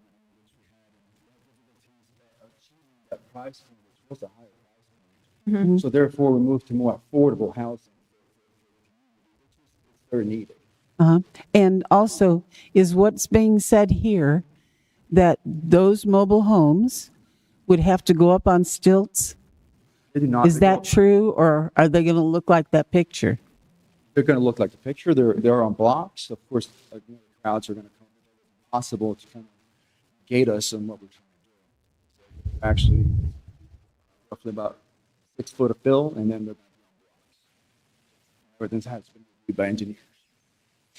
And we kind of went away from the multifamily because that doesn't seem to be what people are driving for, what the need is in today's market. It's single family. It's being able to get into affordable housing and something that, it doesn't eat up all of their pay. It's something that they can start out on, whether it's, senior citizens who are downsizing and they decide they want something smaller to enjoy that area with the water, or if it's a start out family who wants to start out before they move on to something bigger. So that is where the market is gearing more towards. So that's what we're trying to achieve with that. Thank you. Does any other member of the commission have questions for the applicants? If not, I'll ask one. So you heard me ask of our planning specialist earlier. In terms of our other modular home parks, trailer parks in Lynn Haven, they're generally located within close walking proximity to retail stores, grocery stores. Case in point, you have one down off of Minnesota, or right by Minnesota, there by Walmart and Publix. And I drive by that area quite a bit. I see lots of foot traffic. I see a lot of kids on bicycles and scooters and those kinds of things. So there is a lot of traffic. And so, the point is not lost that if this modular home park was to be located on your property, they are, especially if they do not have vehicles, or they are limited to one vehicle and you have lots of family members. There really are no walking services within walking distance in close proximity. Was that considered when y'all kind of did this second version application? I understand what you're saying about, lower price points and trying to help the community. But once you get 34 families there with multiple children, A, where do they play? And B, how would there be any amenable services or support anywhere near your property? It has been considered very much so. And as a matter of fact, we're actually reducing them. We were approved already before. We were approved 38 units. We've reduced it to 34. So it's actually a lesser impact on any streets, any utilities, any parks. And by the way, all of the residents can actually walk to Leslie Porter Park. They can walk right here to this location. So I would say it's very close to, in proximity to all the amenities that Lynn Haven has to offer. Or they can ride a golf cart, which Lynn Haven is a golf cart friendly community. Access is over the old bridge, so very much so.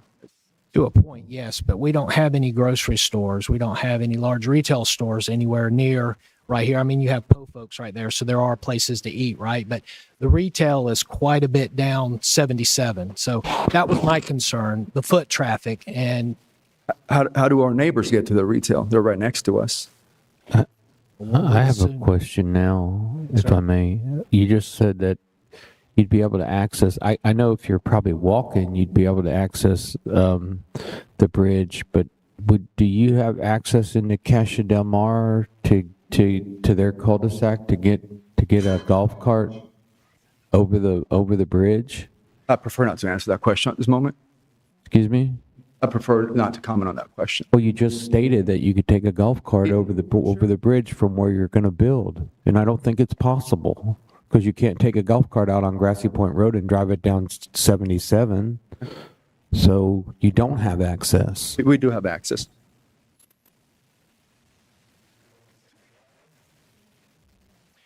Are there any other questions at this point?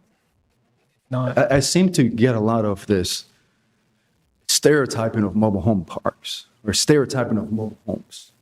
It's actually affecting us negatively. Like you ought to look at people that actually live in mobile homes. They're not what you make them out to be. Keep that in mind. May I say something? Yes, ma'am. Are you planning on, if approved, are you planning on building one completely or as a sales tool?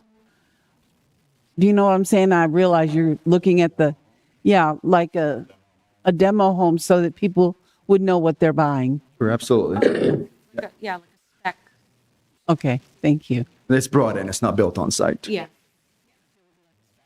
Okay. Okay, thank you. Is there any other public commentary? Or come on back up.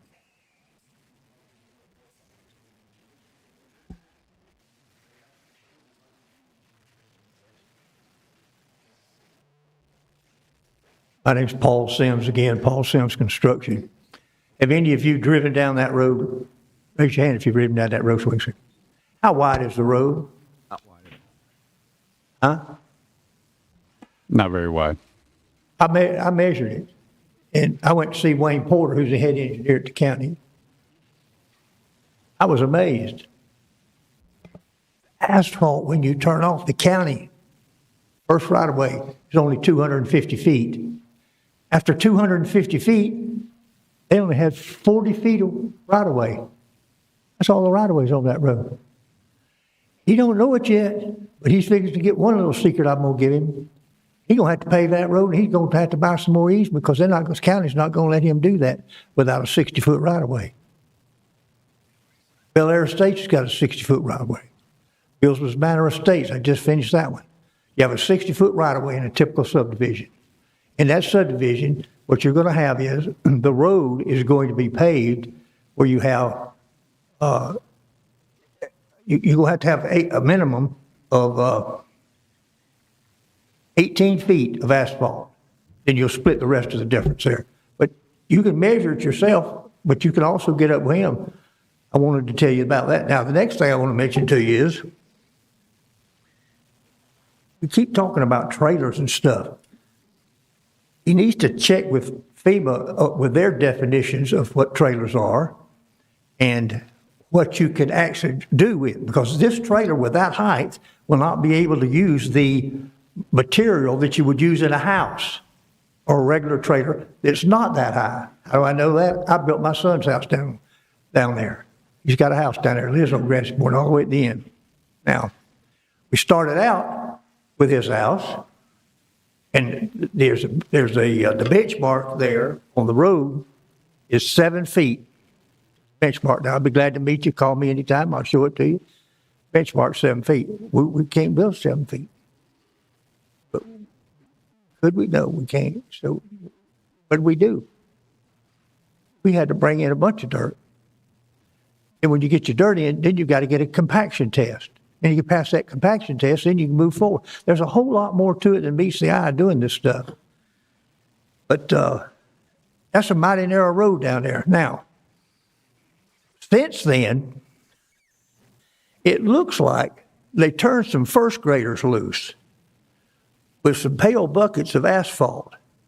And they've added 8 inches and 8 inches and 6 inches and 10 inches and 8 inches and 10 and then 12 inches all the way down the side of the road on that side of the road to make it a little wider. Looks like somebody played games down there. But the county did that, by the way. He's going to get started and he's going to buy a permit and then it ain't going to work because the department that he has to oversee this doesn't know the rules and regulations and all this kind of stuff that are out there for them to get a hold of. I don't know if he could put a regular trailer from a trailer home that high up in the air. Because you have all kind of there's a new thing out there now, and it's not, maybe he'll tell me.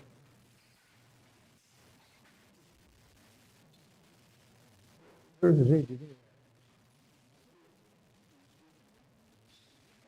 What's that new wave thing going? What's it called when it's way up there now? What's the new code where we just passed? What's it called? All the way around the bay. I think you're referring to whatever about the limb wall. The limb wall. I'm not sure if that's it or not. Yeah, not necessarily. How far back is that limb wall from the water? In that area. On that phone you got there? You don't want me to see that. Yeah, everything would be built according to the building. You don't want me to see that. Let's see. I'll go. All right. As far as traffic, we do have Bay County's approval. They reviewed it. Traffic staff at Bay County, engineering staff at Bay County, we've got a permit for it. And like Shana did mention, there are 2 pretty large RV parks that were approved there as well that they could be constructed tomorrow, start construction anyways. That would have RVs turning off on Grassy Point Road as well. And there was no improvements needed to the right of way. Thank you, sir. Mr. Bashir, did you have any? And then if there are none other, we will. I thought Carol's going to talk again. We do have more. So I've got a couple of things. I'll try to be quick. One, y'all had a meeting about the people that live on Castle Del Mar and a privacy fence and being able to raise a privacy fence up. No need to worry about that because the floor height of these buildings, the field dirt they're going to bring up will be higher than that privacy fence will ever be.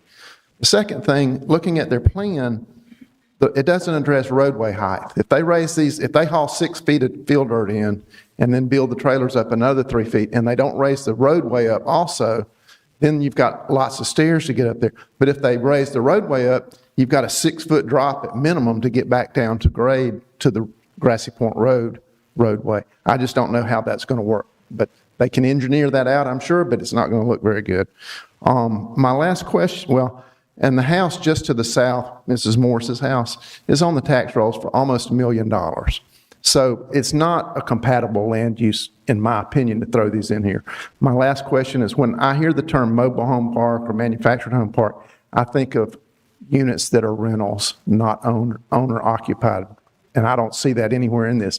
Is this a park that they're going to rent these out, or are they selling these as individual units? That's something I would like to know. If I lived in the area, was I going to have a mobile home park that's rental mobile homes or rental units, whether they're manufactured or whatever? May I say something before Ms. Atwell? You can come up. I just wanted to say, based on everything we're hearing and the height and the dirt's got to be brought in and all these things and how high these trailers or mobile homes are going to be, Ms. Atwell, who lives on the water, would be in front of those on the water. Is she going to be flooded out the first time we have huge rain and all that rain's coming down to try to get to the bay? I just don't see how. I don't see how it's compatible because of that. And that's just one little thing. And she's been there for years, I believe. House was built in 92. And I won't stay up here long, but what I want to say is we're not being mean-spirited to these people back over here who claim that we are. We're just trying to protect what we own so that our property value doesn't go down because this is what they want to put in front of our homes that we have built. And the last thing I'm going to leave you with, your own ordinance, compatibility. If you follow your ordinance, you have to deny this because it is about compatibility. It is not compatible to what is around. There's no houses around in my area on my street. And by the way, there's only one mobile home on our street, not a bunch of them, one. We just want to protect what we have, and we want it to be compatible, and we just can't, it just won't work in our neighborhood. It just will never work. Thank you. Thank you, ma'am. All right, one more public speaker, and then applicant, if you would like to say, make an additional statement, you can, and we will close this up. Yes, ma'am. Hi, I'm Jennifer O'Neill, and I live there on Grassy Point Road. And the RV part that keeps getting brought up was that was all done before Hurricane Michael ever hit. So I'm sure all that's expired because they never did a single thing to the property there. And it's still a vacant land. And I don't think any of us was really even knew anything about it until it was already said and done. But yeah, that was way before Hurricane Michael. That's not a current project. Thank you for the clarification, ma'am. Mr. Applicant, if you'd like to come up one more time, or your representative, that's fine.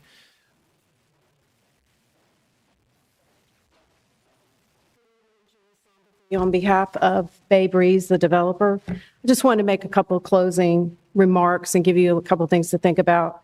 All the fears I've heard today from members of the community about the mobile home park, added traffic, bunch of children, foot traffic, noise. I've heard nuisance. I've heard trailer. Trailer is a coded word. It has a negative context, and the word that comes after it, we all know, and every one of you said it once, I'm sure, because I know I have. Everybody said it once in their life. Oh, that's just trailer trash. And that's exactly what everybody up here is trying to evoke with you, whether they're doing it intentionally or not. They're trying to play on the unbiased prejudice, the unconscious prejudice that people have against low-income individuals. These are not going to be trailers. These are mobile homes. There's lots of people in this community that need affordable housing, and this is a form of affordable housing. Just because you can't afford to build a $500,000 house doesn't mean that you shouldn't be able to have a home. Just because that home's a mobile home or a trailer doesn't mean it's any less of a home. These are single-family homes. They're gathered up together. There's 34 of them. And yeah, they're not sticks and bricks, and they're not worth $500,000. But not everybody can afford a $500,000 house. And I want you to think hard about the message you're sending to the citizens of this city. Or is the message you're sending that people of low income and middle income, y'all can just go somewhere else? Because every time someone tries to put a mobile home park in anywhere in this city, if you bow to the demands of this crowd, the same thing's going to happen. And what you're doing is you're allowing the owners of the properties around to engage in what is de facto restrictive zoning, exclusionary zoning. We're not asking you to rezone this property. It is zoned high-density residential. This is a permitted use. Your planning department has fully vetted this plan. Outside engineer fully vetted this plan. County fully vetted this plan, issued the permits for everything having to do with access off of Grassy Point. There are mobile homes on Grassy Point. You know, where I live, the property behind me, the house is a 2-story house. After the hurricane knocked all the trees out, now we're looking at each other. I don't like it, but you know what? That just is what it is. That's the property I bought.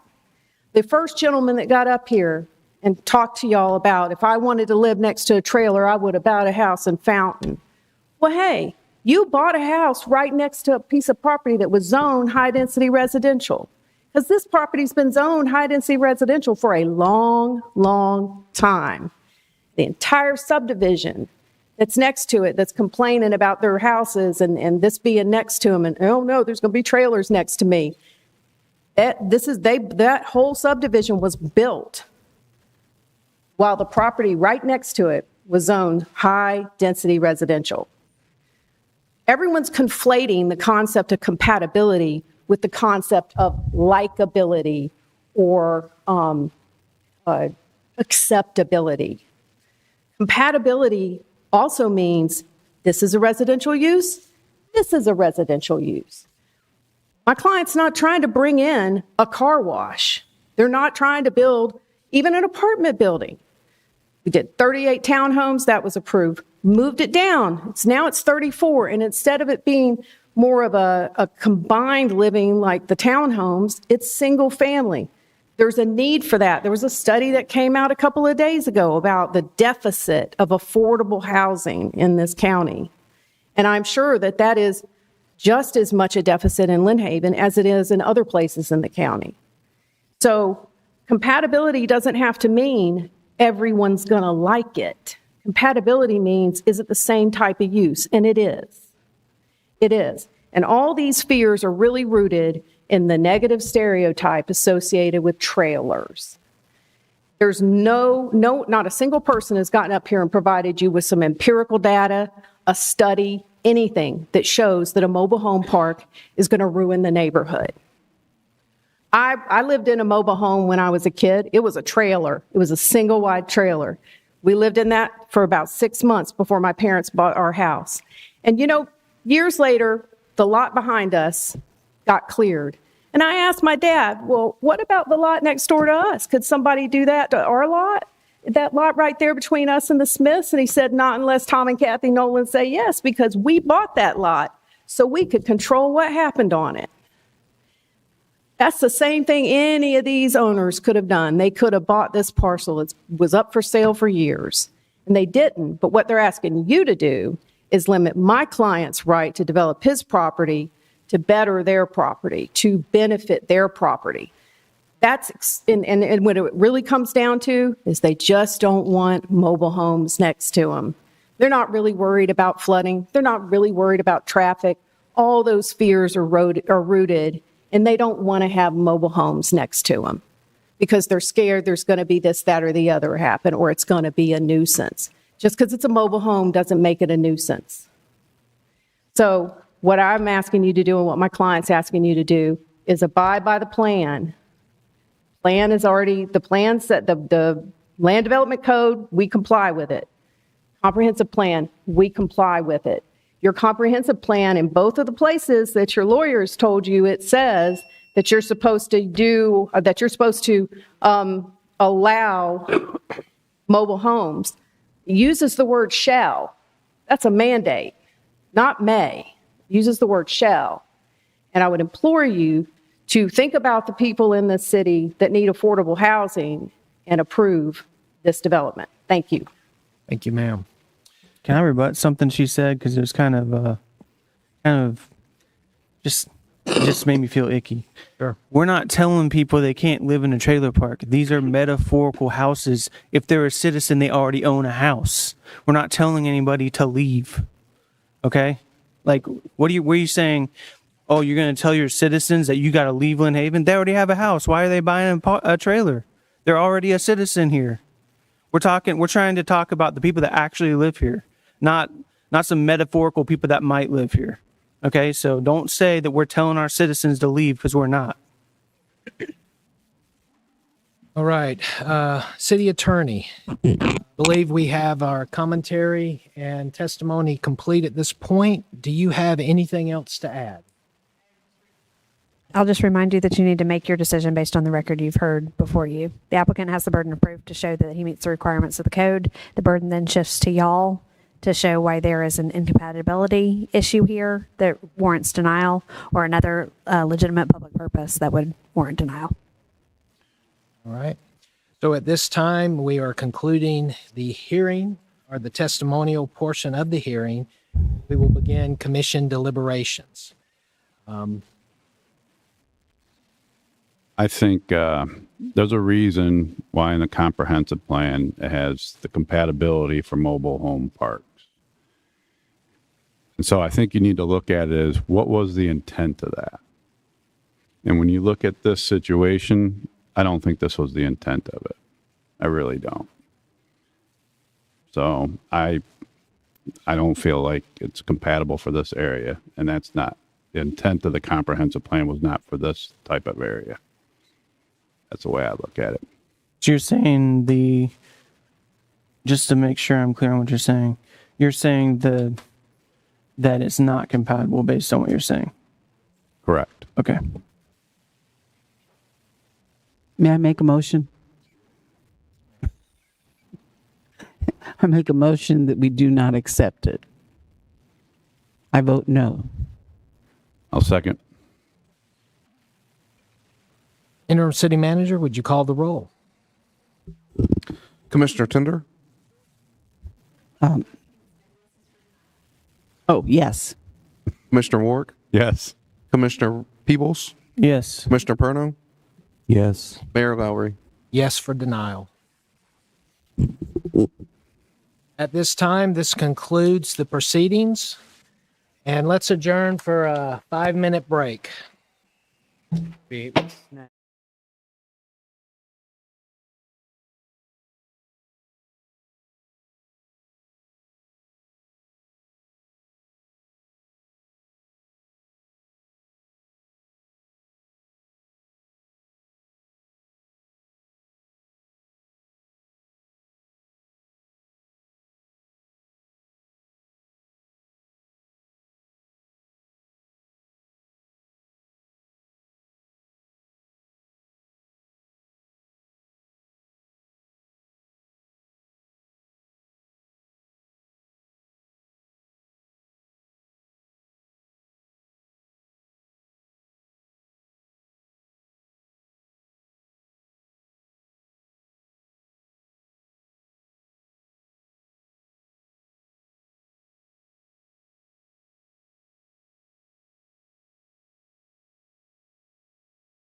I will apologize formally for the fact that apparently y'all have had trouble hearing me. I am doing everything but French kissing this little microphone, but it's not working real well. So I will get the distance and the projection figured out. Y'all bear with me. At least this first night's proverbial training wheels a little bit, and I will get myself up to speed. I promise you.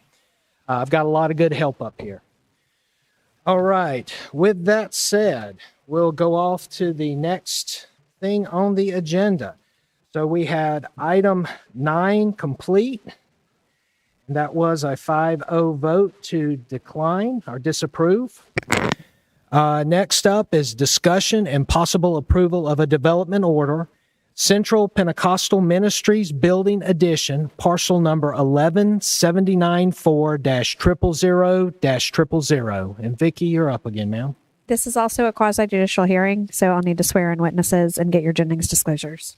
To clarify, City Attorney, do you want to go through the formal script that you gave me and I completely blew through, or?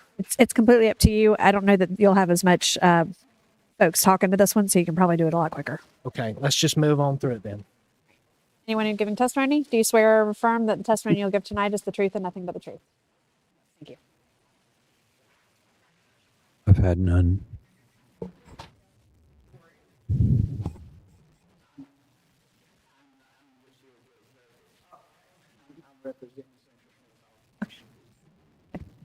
Okay. If we need to swear him in when he do it later. testifies, we'll do it again. Okay. We all give you your Jennings disclosure before she gets started. None. I have none. Had none. Had none. Have none. Thank you. Yes, this is a development order application for Central Pentecostal Ministries. The applicant is Derek McCarthy, PE with North Star Engineering, who is present if you have any questions for him. The owner is Central Pentecostal Ministries. The location is 2731 Highway 77, parcel number 11794000000. The property size is 10.4 acres. Future land use map designation is commercial. The existing use on the site is a religious facility, and this is a request for development order application approval to construct 2 additions, which one is approximately 2,292.5 square feet, and the other one's 2,580 square feet, with a total of 5,820 square feet onto the existing fellowship hall. There are no improvements are proposed for the main worship building, and the site plans have been reviewed and have been found to be in compliance with the city's Unified Land Development Code, the Corridor Overlay District, and Florida state regulations. This is an aerial of the property, the future land use map, and the proposed additions onto the fellowship hall.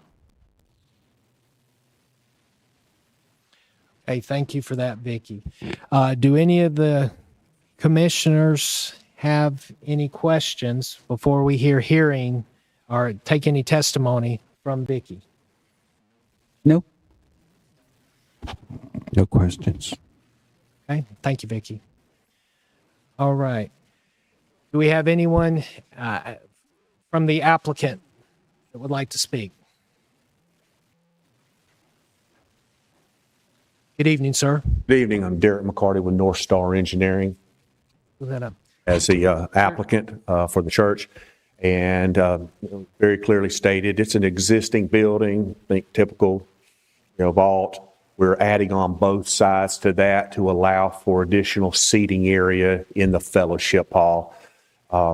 It's water's being extended within the slabs under the floor. There's actually going to be a little grinder station outside one end to get back to the existing sewer line on the other side of the building because of where the kitchen's going to be. But this is for the existing congregation, for them to be able to better utilize their fellowship hall for additional meeting space. Got any questions at all? Commission? No questions? No, sir. There's no additional parking being built or anything? Well, there is not additional parking being built at this time because there was excess parking already there beyond what was required for the existing structure. So we are adding more square footage, but we're not actually adding additional parking because that's already met. And the retention, the retention pond is existing? Yeah. We are adding detention area adjacent where it is ponding now. It's a very shallow pond, a long ribbon pond that is treating the water quality and the water quantity. So on the west side of that building, there's an additional pond. So is that going to the 100-year model, or is it being built to a 100-year storm as we require? Requirements, and I think Mr. Funtner is here to speak on any of the stormwater if we need. Okay. I just figure if we're going to change the retention, is it being changed to our current model? Yes, so Richard Funtner with Dewberry, reviewing on the behalf of the city of Lynn Haven for stormwater components and the stormwater pond that we're talking about now. So, so what we had them do was add a dry retention pond to the west side of the existing building there to pick up drainage from that building expansion to be routed. So for the 100-year event, per your code. Thank you. Any other questions for Dewberry? Nope, sir. All right. Thank you, sir. Thank you. Additional questions? Mayor, if I may, Consideration. Yes, ma'am. Go ahead. make a motion, we accept. Second. All right. With the city, if there is no other, or is there any public commentary? Bueller? I mean, Gen X are smiling. You know what I'm talking about. All right. Well, if there is none, would the interim city manager call the roll? Commissioner Tender? Yes. Commissioner Perno? Yes. Commissioner Peebles? Yes. Commissioner Ward? Yes. Mayor Lowry? Yes. All right. Thank you, sir. So we are 5-0 for number 10. Next, we move to number 11, the first reading only of Ordinance 1176 AR Comp Plan Amendments. Vicki, you are a popular lady tonight.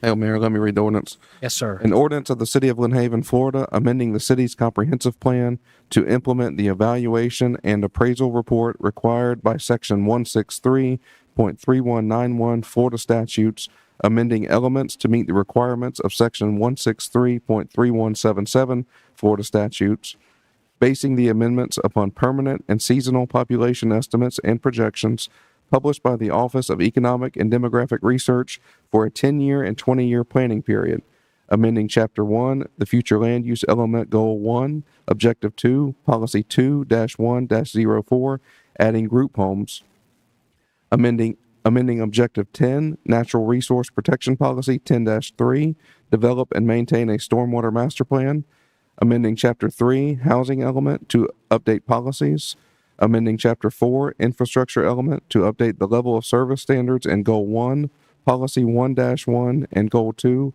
Objectives 1-6. Continued provision of facilities to meet existing and projected demands.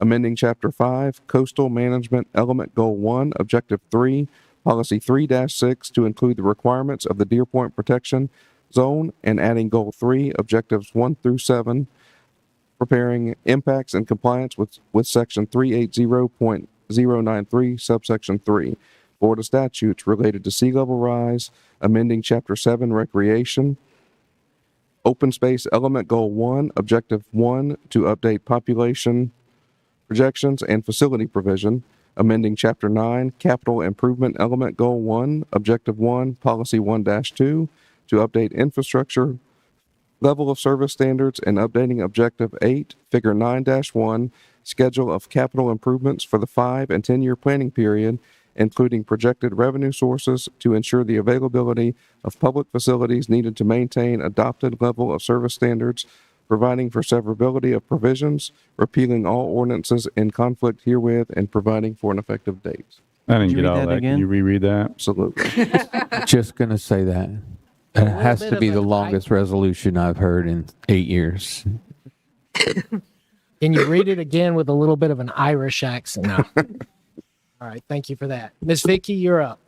Yes, this is just, since the ordinance title was a little lengthy there, this is basically a comp plan amendment that we had submitted it. Ordinance 1176 was adopted on September the 9th of 2025 with a ratification on October 14th of 2025 for amendments to the comp plan. The ordinance and amendments were sent to the state for final review on October 14th, and then on December the 4th, 2025, correspondence was received from Florida Commerce stating the city comprehensive plan amendments conflicted with state statute HB 180 and were more restrictive and burdensome, and thus rendering the entire ordinance null and void. So the planning board did consider the proposed amendments on January 6th and recommended approval. This did have to do with some hurricanes, and while they did not directly impact the city, the state is requiring the city to correct the conflicts with HB 180, and the only way to do so is put the infrastructure element policies 1.1, policy 6.2, and capital improvements element policy 1.2, infrastructure element policy 1.7, and coastal management element policy 3.2 back to what they were prior to the adoption of Ordinance 1176 and to readopt the remaining proposed amendments. So that's basically it. And then just the recommendation, of course, is the public hearing and the first reading of the Ordinance 1176-AR, which amends those portions of the comp plan to the version existing prior to the adoption of the Ordinance 1176 and reinstates the amendments otherwise proposed in Ordinance 1176. Thank you, ma'am. Thank you. Any questions? No, motion to approve. Second. It's just the first reading, correct? Oh, never mind. Disregard. This is a public hearing, so please invite comment. After, if it's approved on first reading, we will transmit it to the state according to the state statute process. Okay, thank you for that. Any public comment at this time? As y'all heard from Vicky, it's very technical, and this is a state-driven administrative change to our ordinance to align with the state guidance. Then I guess the newer state guidance, correct? None of these policies are new. You are either readopting policies you've already adopted or putting back policies you had prior to this ordinance. So nothing is new in this ordinance to you. It's an administrative, what would you call it? Administrative correction? Housekeeping. Housekeeping? And we'll get a copy. Okay. So as you're proposing now, I'm sorry. Hearing none? No, you're fine. Go ahead, Ms. Judy. No, I'm done. Okay. So one last call for public comment. Hearing none. Bueller. The Gen Xers smile again. The millennials are like, what? That's okay. Yeah, some of y'all do. That's awesome. All right. So Commissioner Warwick, you made a motion to approve. No, it's first reading. I shouldn't have made a motion. Well, you do need to make a motion to approve its transmittal to the state. Oh, we do? Okay, I make a motion to. I'll second your motion. We have a motion from Commissioner Warwick and a second from Commissioner Perno. We have no public commentary. Mr. Lightfoot, would you call the roll? Commissioner Warwick? Yes. Commissioner Perno? Yes. Commissioner Peebles? Yes. Commissioner Tender? Yes. Mayor Lowry? Affirmative. 5-0.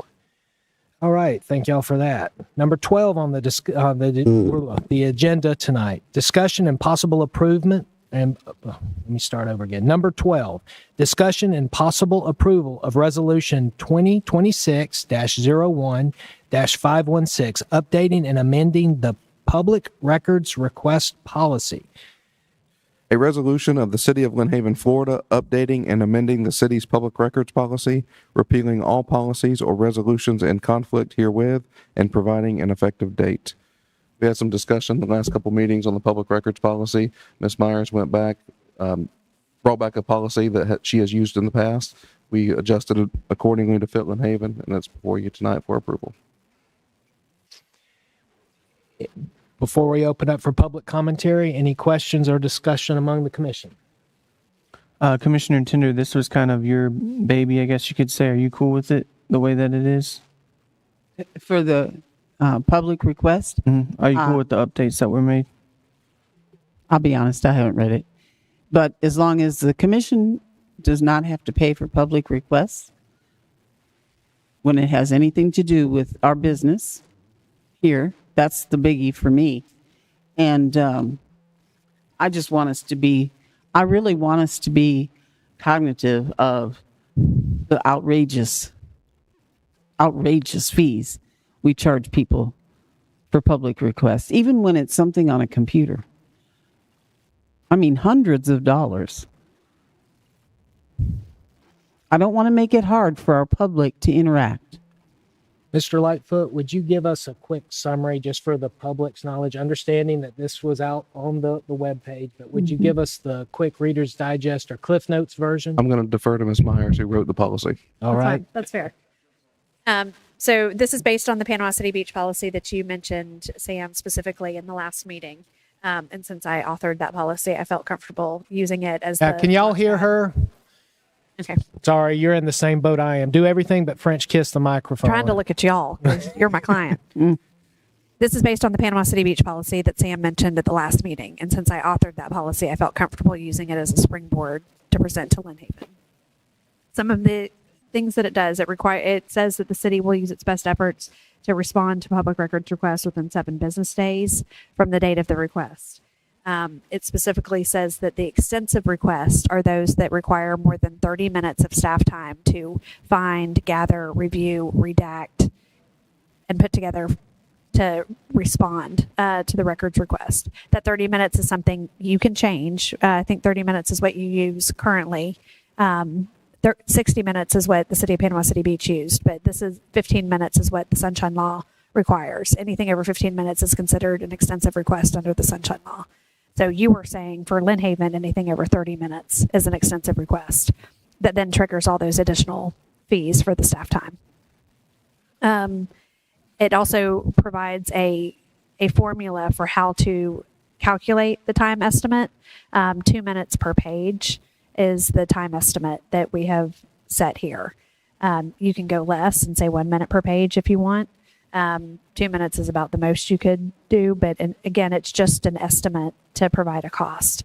It provides a mechanism for invoicing someone before the records are collected, refunding if you've collected too much, and asking for additional money if in fact it took more time than you estimated it would to collect, redact, review those documents.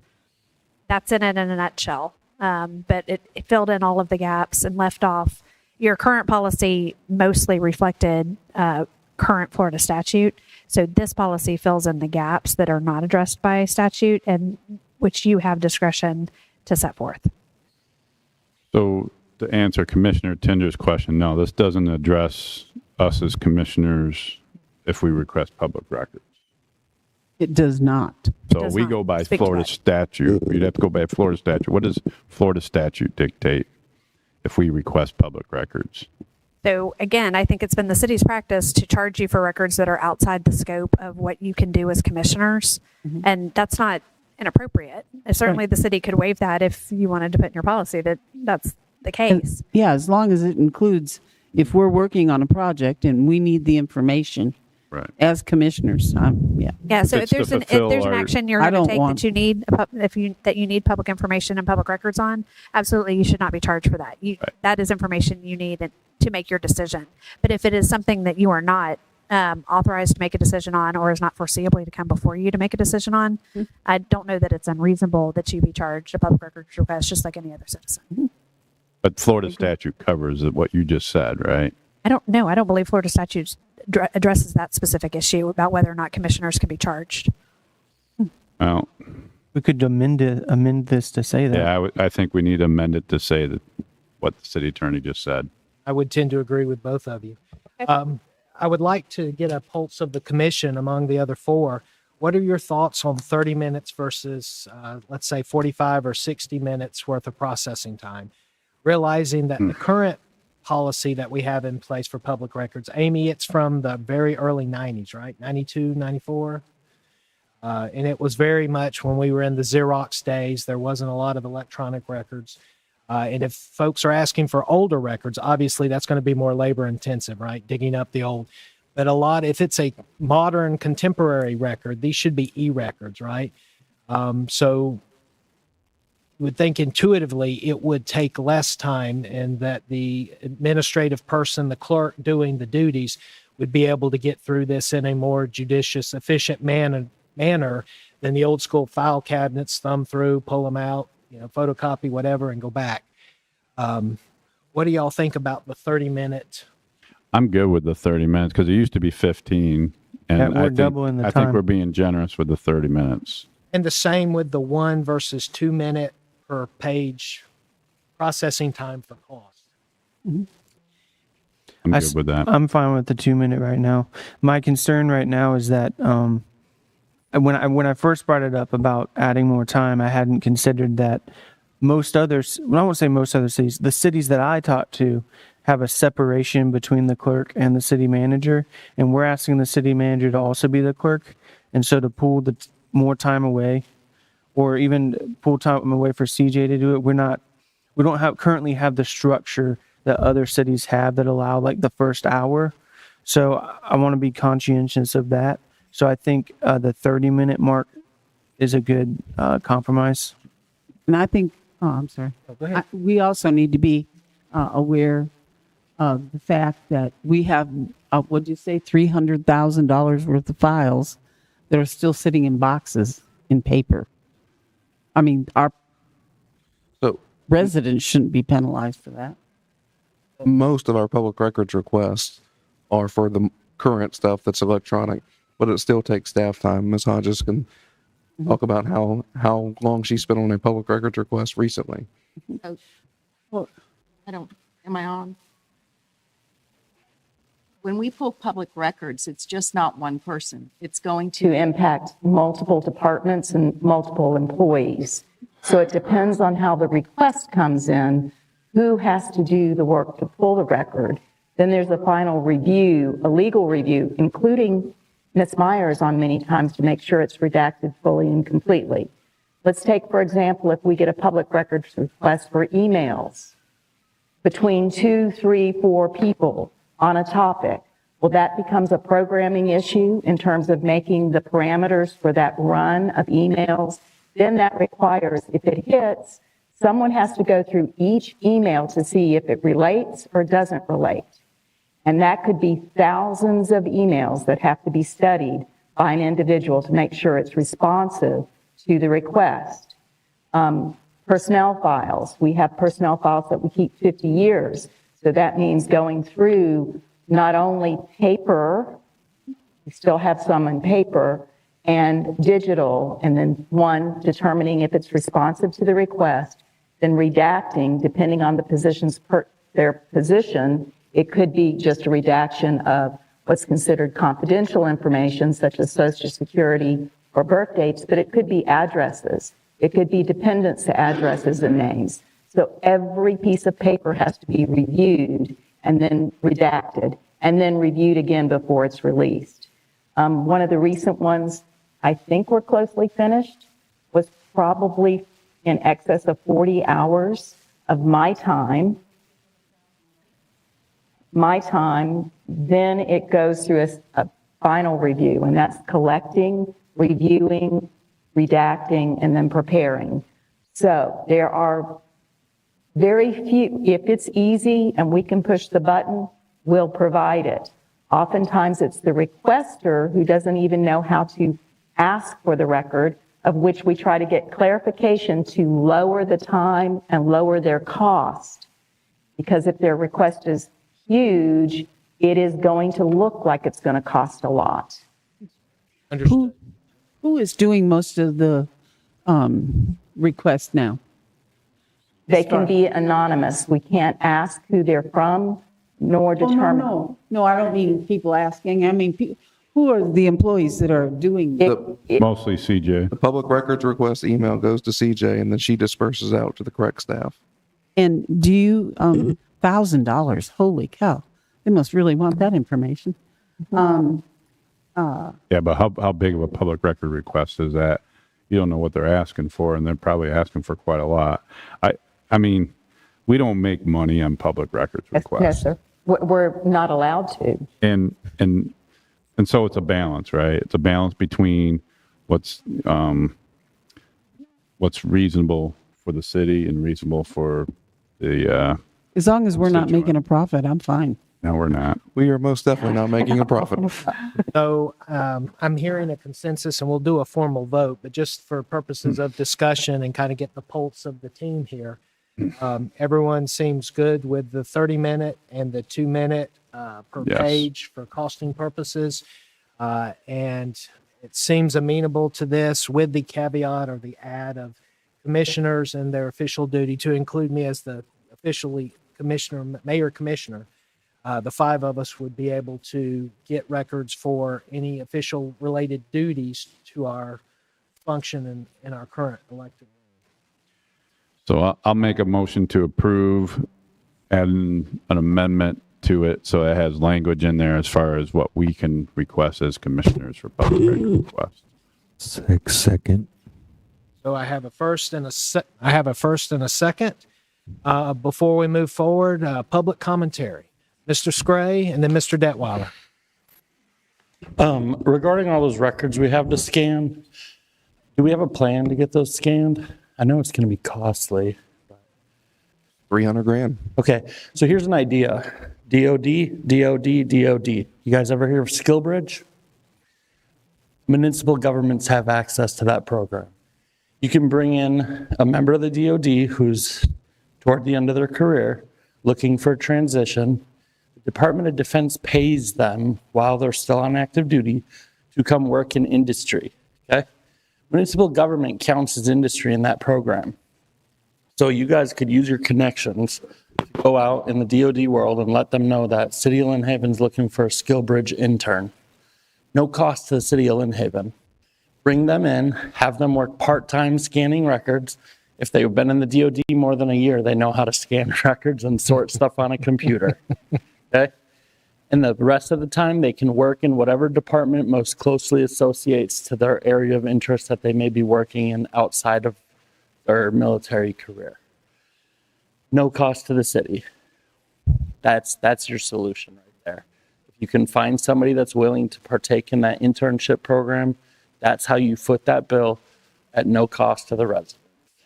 So we've researched this about hiring a staff member, having a staff member do it, buying a scanner.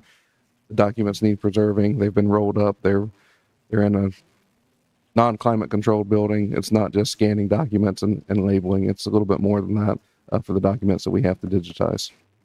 But that's hardware cost. I mean, that's scanners, whatever. The brunt of it's going to be labor. SkillBridge, Mr. Scray, I really like that idea. And thank you for that. It's duly noted. And I'll huddle with the interim city manager and the assistant city manager and the HR director and see if we can't do that, because I think that's absolutely a great idea. Thank you for that. All right. Mr. Detweiler, you were next. Hello, everyone. So with regards to file keeping, I have an extreme amount of knowledge in this. Basically, I used to run programs that would be required to collect every amount of data point you could imagine to submit for grant reimbursements for counties and cities and states to the federal government. And we're talking about millions and billions of dollars. So you can imagine how much documentation goes along with it after storms. The number one fault that I find with every project that I went to that I had to go clean up was the fact that they didn't have a good data management process.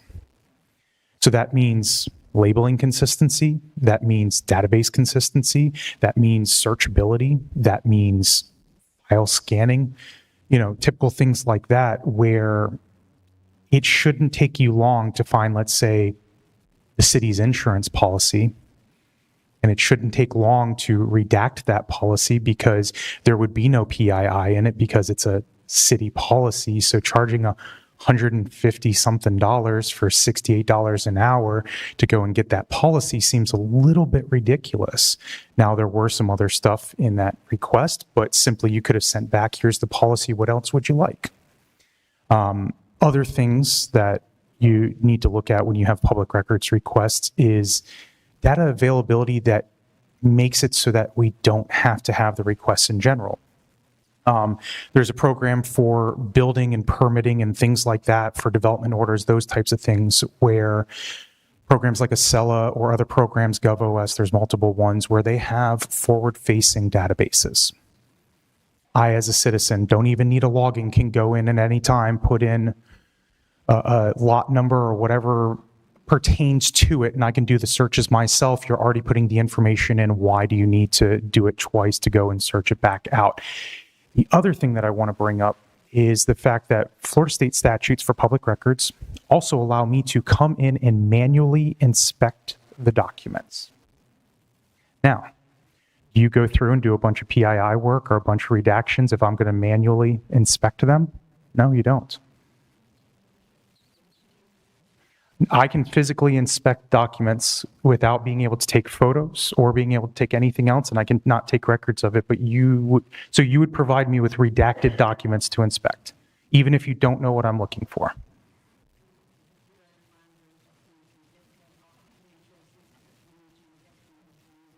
So you're already doing the work without charging me because you're legally not allowed to, as long as I'm not receiving the documents to take with me, yet you're going to charge me if I want to take them with me. Yeah. Can't charge for inspection.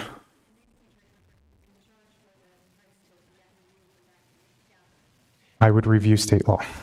I literally got briefed on this Monday at Tallahassee with my 4-hour state mandatory training, and that's exactly what the lawyers there told me was it's either for the actual physical copies, or if you're inspecting in person, that's what would happen. You would go in and you would inspect a sanitized copy, hard copy. You wouldn't necessarily be allowed to take it, but you would physically be allowed to review and examine a physical screened sanitized copy, and you wouldn't be able to take it with you. So, but for the screening costs. Okay. I've heard different interpretations, but if that's the way that the state views it, then One of the state's so be it. ethics lawyers literally briefed Commissioner Perno, myself, Commissioner Warwick Monday afternoon, and that actually came up. Commissioners from across the state were there for their mandatory training, and that was actually a key point. Well, what about if they want to inspect sensitive records? And that's what the ethics lawyer told us was the proper course of action. Okay. Just a tidbit. No, that's fair. If that's how the state interprets it, that's fine. There was no raping. So, okay, but thank you. Yeah, I would just, one of the things that, and I know I've talked to several of you about it, but is take a hard look at your data management processes, because a lot of this can be streamlined and a lot of it can be done with a lot simpler process, especially purchasing a overall government document surface that, if you aren't potentially going to have a clerk for a while, would subsidize that process a lot. Thank you, sir. Appreciate the inputs. Mayor, I would like to point out too that people aren't just sitting around waiting on public records requests. Everybody that's involved with these requests have normal jobs. Right. The public records request is an extra duty that's given to them. It pulls them away from what they're hired to do. So it's not that we're just sitting here waiting on public records request and we just click a document and there it is. No Maytag repairman or women, right? Yeah. Sir, Mr. Langford. I was just going to bring up an idea. I think Mr. Scray, I heard him bring it up first about a year or so ago. He was like, man, if I pay for a public records request, why is that not just available for anybody? For example, if I pay to see Mr. Warwick's light bill or water bill rather, why can't that go on? Can we do that? It is. The next so person it's doesn't only have charged to. one time. We don't. Yeah. So if Nice. yeah, Okay. we can only charge the one time. If it's a duplicate request, it's awesome. What you're saying is, but it should be online. Yeah, just a repository or something. If there was a way to just, boom, hey, you want to sift through it, go sift through it. That's another record you're keeping. Yeah. Keeping a record of the record. I guess so. Corey, I'll send you my water bill if you want to pay it. No, I got one for you actually. But no, speaking of public records, I just shameless plug here. I've got my flock data back here. I'm ready to hand it out. So thank you, Miss CJ, for that. I got mine back here. I'll talk a little bit more about that later. Thank you, Mr. Langford. All right. Any other public commentary regarding the public records request update? Bueller? Hearing none. Would the interim city manager call the roll? Me. That's me. There's Warwick and me. There's a motion from Commissioner Warwick and seconded by Commissioner Perno. Commissioner Warwick? Yes. Commissioner Perno? Yes. Commissioner Peebles? Yes. Commissioner Tender? Yes. Mayor Lowry? Yes. 5-0. Thank you for that. All right, moving right along. Number 13, discussion and possible approval of Resolution 2026-01-517, Raphatilis WWTP rate study agreement. So this is actually, you read the resolution. A resolution of the City of Lynn Haven, Florida, approving an interlocal agreement with Bay County, Florida, relating to the city's payment of 50% of costs of 3 Raphatilis water and wastewater rate studies. The county has entered a master services agreement with Raphatelis to do all sorts of rate studies. They have issued 3 specific task orders that benefit the city of Lynn Haven with regard to its wastewater treatment plant. And Chris can get into more details about what the 3 task orders are. But the county, because they benefit, these 3 studies will benefit the city specifically. The county has asked that we pay 50% of the cost of those studies. So this is an agreement where the city agrees to pay 50% of the cost of those 3 task orders. It is a total amount of $62,500. And that's way less than we tried to get. Yes, sir. We have appropriation for. $75,000 in the water budget and $75,000 in the sewer budget to pay for these. Right. So we are well under budget. All right. That was my question. So, Yeah, that's great. All right. Motion to approve. Second. All right, so we have a motion and a second. Do we have any public commentary on this? We would be 50-50 sharing with the county for 3 studies that we already had funding to do, and we're actually saving money on this. It almost makes too much sense to do. But any public commentary about that tonight? Bueller? Hearing none. All right, would the interim city manager call the roll? Commissioner Warwick? Yes. Commissioner Peebles? yes. Commissioner Perno? Yes. Commissioner Tender? Yes. Mayor Lowry? Absolutely. All right, thank you for that. 14, discussion and possible approval to submit the Safe Routes to School application, Phase 2, to Florida Department of Transportation. Good evening. Good evening. My name is Ben Jenke, CRA Director, Economic Development Director for the City of Lynn Haven. We prepared this application to request some funding for some sidewalk projects around Lynn Haven Elementary School. We submitted this grant application many times and we were not awarded many times. However, last year was the first time where DOT approved funding for Phase 1. So this application is the request to get some funding for Phase 2 of this project.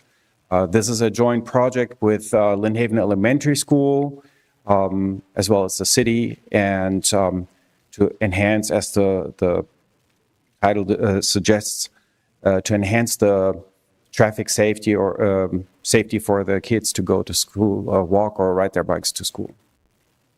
Okay, thank you for that.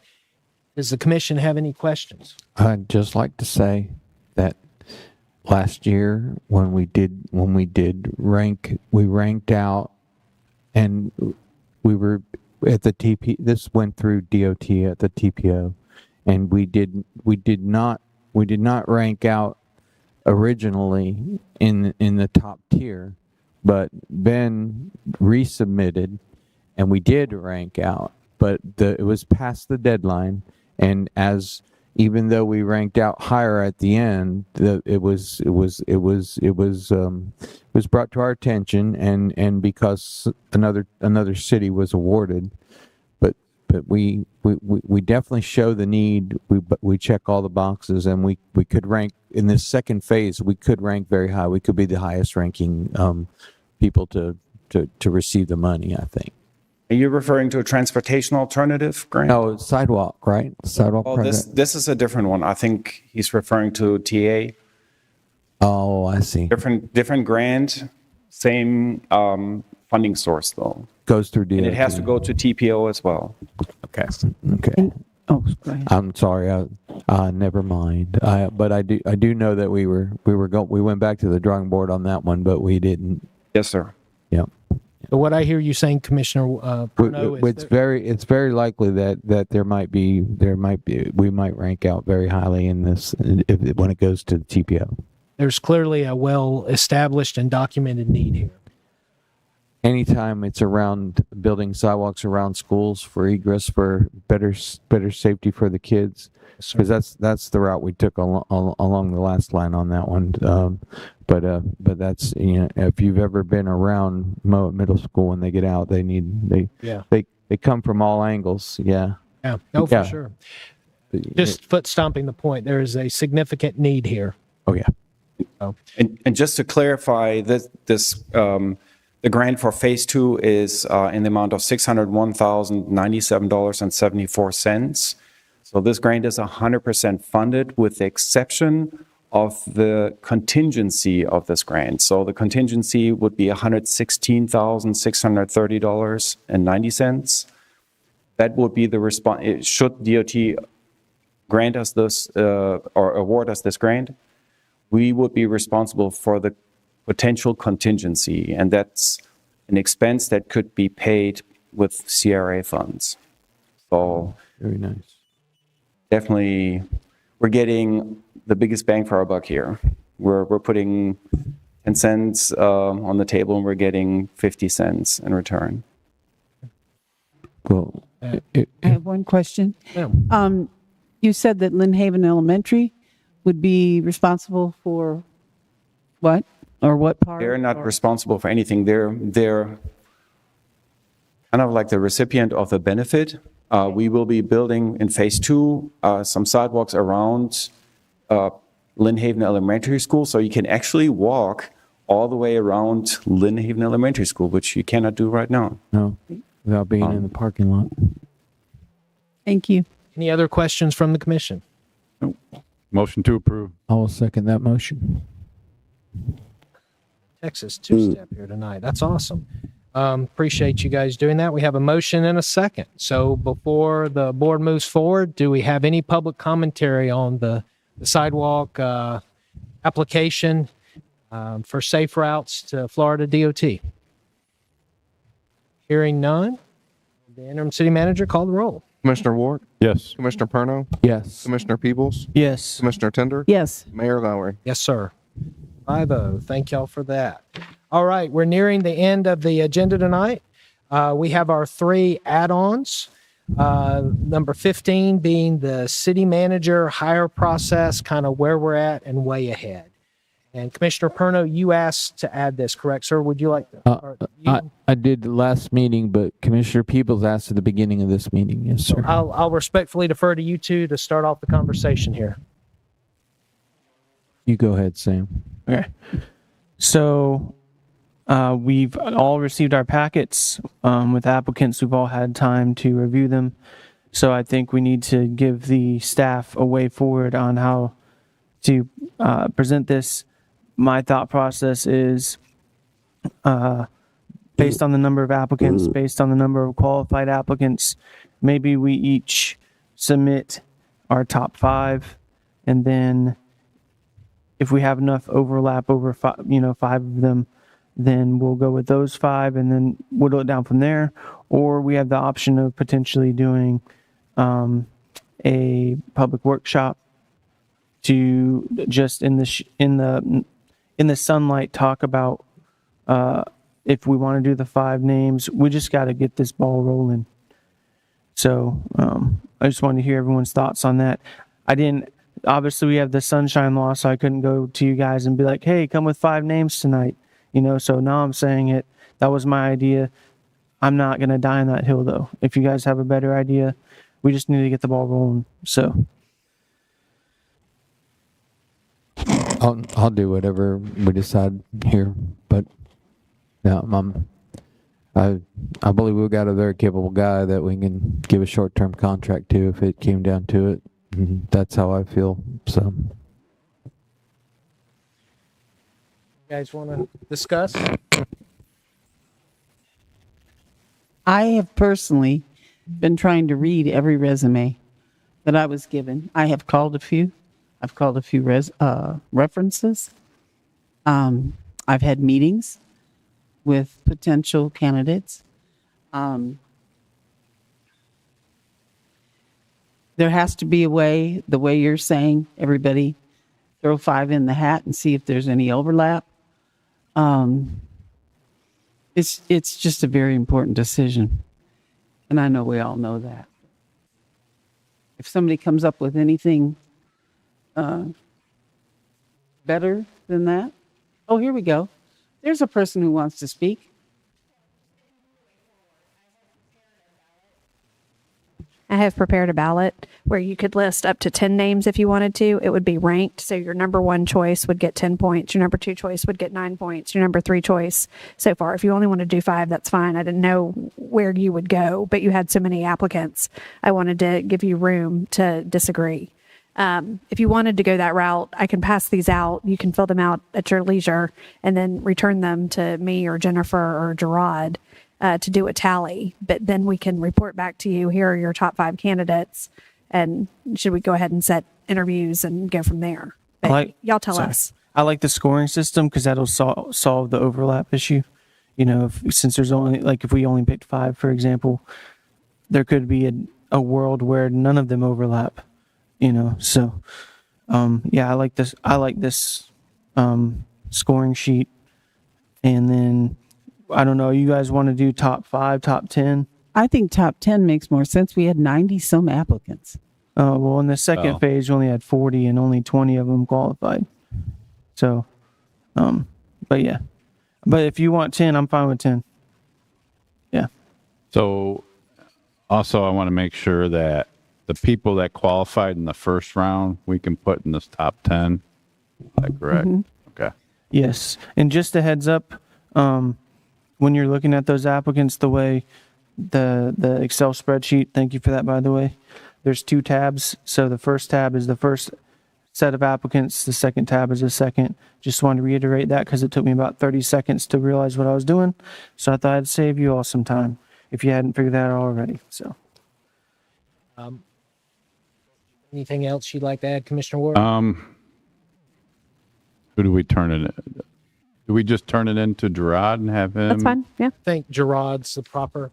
Gerard, you're in the back. Would you come on up here for a moment, please, sir? What would be the deadline date? We need to give it to him. So just, I may be the proverbial long pole in the tent here. I was able to finally get access to my new email account Tuesday. And so I got to see it for the first time Tuesday, and we were neck deep in Tallahassee Capitol visit. So I will be going through all of them this weekend. So next week I can be up to speed.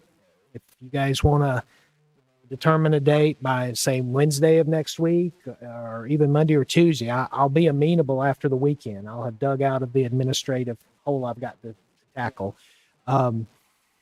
Do you have any recommendations for us, sir, as HR director, on other than just racking and stacking and us individually submitting these to you to kind of collate and process? Yes, I'm in agreement with Amy on that process. Recommendations in terms of the candidates. I think it's highly inappropriate for staff to do any type of recommendation, given that SHRM states that it will create an injustice or undue influence.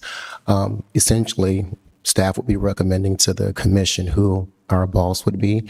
And so that's highly inappropriate. But in terms of the process, once you all provide your top 10, along with the scores, be thinking kind of future forward on the process. Do you want a 5-minute presentation? What type of interview? Kind of what we went through with the chief of police. So be thinking along those terms. But I do have information from the first posting. Commissioner Peebles asked that I ask the directors for questions, potential interview questions. So I do have that information ready as well. Thank you. So here's a question I have is, what if you don't have a top 10? You just fill out the top whatever you have. 5 or 6, whatever you got. All right. If you only have 5 or 6, do the 5 or 6. Okay. I think that's fine. I think that's fine. Yeah. So Gerard and Amy will do the collecting. I mean, you can obviously process them and see who's got what, but you two will be our trusted agents for this processing. And you guys will come back and go, okay, I got all 5 of your inputs. Here's rack and stack. And it'd actually be good if you did this in an Excel spreadsheet. You have a kind of the master, and then you have the individual tabs. We'll clearly see who submitted who and what rank order, right? And then we'll know who's who in the zoo, so to speak, and we'll go forward from there. I'm curious on the other 4 of my teammates up here. Is there a way? I was not part of the interview process for the police chief. You guys were part of the interview process of that, right? And you kind of saw how some of that went. Was there anything in those processes you would like to use for the interviewing process of the city manager, or do y'all prefer to take another path? It's a totally different process because the city manager is the one that picks the police chief. We just advise and consent. Right. Understood. But was there anything in that whole interview process y'all really liked you want to use in this process or not? I can't think of any. I guess really the only thing that in that process that would kind of overlap into this one is determining what the threshold is that we're willing to ask people to fly down here for or drive down here for, because most of these applicants are not local. So they're going to have to make accommodations. So we're going to have to allow, Amy and Gerard know, like, here's the threshold of people we want to bring in and interview here. We don't like, they need to know that there's a big difference between bringing in 10 people or 2 people or 3 people. So we kind of need to figure out what that threshold is, I would imagine. So that brings up a good point, Commissioner Peebles. If, let's say, we all rack and stack our top 10, and let's say 5 or 6 of them are more than 500 miles away, would y'all still like to do in-person interviews, or would you like to give the option of Zoom interviews to those faraway candidates? Yes, ma'am. Yes, please. With the police chief, we did just that. We scaled it down to, I think, the top 11 that we did Zoom, because they were all over the United States, and then attempted to get to the top 3. But before we got to the top 3, we actually conducted backgrounds, which I would recommend. And also, unfortunately, because there was a advertisement done as far back as October, and I know you have a list of those that were minimally qualified. Keep in mind, that's all that the review has done is minimally qualified. Some of those, both in the first and the second, may not be interested. They might have found another job opportunity that they've accepted. So the question I would ask, do you want those that are on the minimum qualifications, minimally qualified list from both the first and second, for Gerard to reach out to see if they're still interested to move forward, one, because that could help reduce your review. And then secondly, you all can come up with that process to try to narrow down so that the city is flying in the most appropriate applicants for you to interview or to have a town hall with, or whatever your process is. Are y'all all good with, of our top 10 together, we rack and stack and we try to cull that down to a top 3 to do a final round interview with off of Zoom interviews? So a top 10 Zoom interviews and then top 3 we fly in? And I would suggest a natural break. There will likely not be, we will not have 10 each, magically overlap. There will probably be, I would imagine, 4, 5, or 6 where we all kind of naturally pick some really strong, well-qualified people to look at. That would be what I assume, Gerard, correct me if I'm wrong, kind of a natural break point, right? Right. So we look at those 6 and you say, okay, of the 10 each, we have this natural break point with 6 or 7. At that point, you go out and check and verify if they're still even interested and want to interview and be considered. And then we look at doing, for those 6 or 7, let's say, we schedule Zoom interviews. And we try to cull that down to a top 3. I'm in agreement with that. Everybody be good with that? I'd be good with that. I would support the fact that it is important to bring your top people in. There was a difference between the Zoom interviews, and have always been a difference between Zoom, virtual, and then actually bringing in that person and have them go through either a series of questions, a presentation with questions. It was very, with that process, it was very telling, and there was a definite separation between the applicants. Ms. Hodges, I appreciate those inputs very much. And Gerard. one other thing to build on top of that, as you are narrowing down the top 10 to your final 3, top 5, having a fair and consistent process or criteria on how you're going to narrow that pool. For example, X amount of years in municipal or local government experience. So, put that on the plate as well to consider how you're going to narrow those top 10 down. Thank you for that. Do you have any other tips or recommendation as the HR director, or how this would be helpful for us to return these for you, other than just the rack and stack names? Email.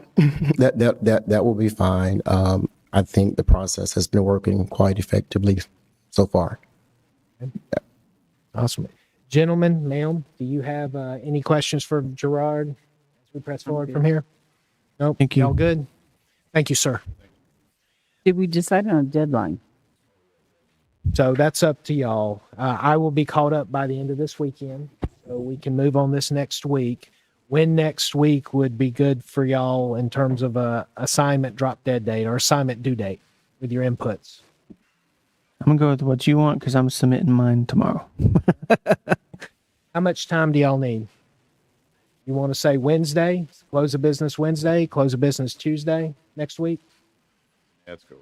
Give you a couple of days. Wednesday before is okay, I guess. Before the weekend. Yes, sir. We got Super Bowl. We got Mardi Gras. We got a Not lot of gonna be stuff busy. going on next week. Next week's going to be a blur for you. Yep.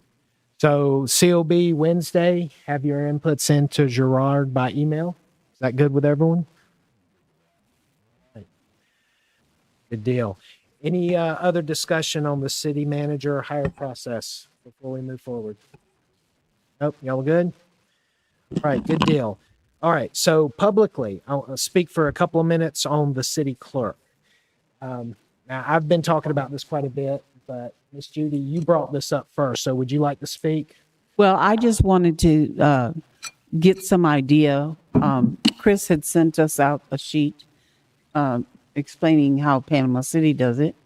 And I'm just curious which way everybody thinks they're leaning. Are we going to go with a city clerk, or are we going to go with? I was under the assumption that that's why we started the Charter Review Committee, so they could provide their recommendations to us. Excellent. That's where I'm at. Let me stage set for just a few of you that are left, and just for the purposes of our team. Commissioner Warwick has been beating this horse for a long time. He's seen the need for, and this isn't part of our military hardwiring. You see a need, you feel a need, right? Most of our fellow municipal governments around here have a city clerk, separate and distinct from the city manager. And this is one of the things I talked about on the recall campaign trail, and I even talked about it in my swearing in on the 20th. I feel like it's a very, very important segregation that we have, and it kind of includes dual accountability in a tag team. You have two senior leaders that kind of run this city day to day, with the part-time commission being their bosses. But you have the city manager who focuses on personnel and operations. Then you have the city clerk who handles the administrative stuff in the bean counting. So the resources, finance, and kind of the procurement side of the house.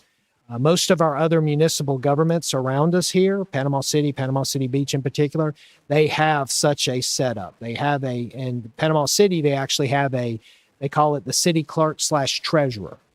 We have those position descriptions. And while those details will need to get more finalized and more granular going forward, the important first step is getting this approved with the city charter. Our Charter Review Committee chairman, Corey Langford, is here tonight, another retired military guy with a key, and our vice chairman, Ryan Scray.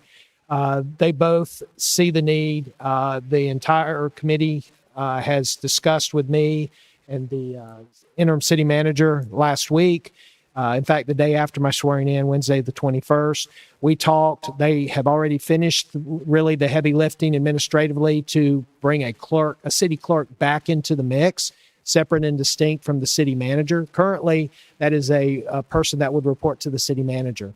What they're doing is basically helping revise the guidance within the city charter to have them be two peers, both reporting to the city commission, with kind of at least basic core divisions of labor there. What I'd really like to do is, in order to move forward with this, we're going to have to look at doing a special referendum, and either this spring or very early summer timeframe, in order to ask the citizens of Lynn Haven to approve this for us. It's basically, there's going to be a massive or a much larger, broader kind of charter review approval process slated for April of 2027. This basically expedites the approval of the city clerk, and if there are one or two other key important items, we can get those on the same referendum. But we get that before the citizens of Lynn Haven this spring. We get their approval so we can get a city clerk locked and loaded on the city team this summer and move forward with that. I think that's a very, very key and important thing. And Commissioner Warwick, I appreciate your advocacy for this. You were pushing for this way before it was cool, but it was very, very needed. And I think going forward, we'll have good examples of our fellow municipal neighbors to look at and kind of refine and build our own city clerk / treasurer. So that's kind of the pathway forward. We do need to finalize sooner rather than later. And Chairman Langford, if you would like to speak in terms of the Charter Review Committee, kind of where y'all are at, versus, as opposed to what I just said. If you want to add anything, please, sir, step up and feel free. But City Attorney, one more time, what is the latest? We need to have a proposal to Nina Ward in order to get a referendum done this spring. You have 3 options for dates. So the timeline will depend on how quickly you want to move forward.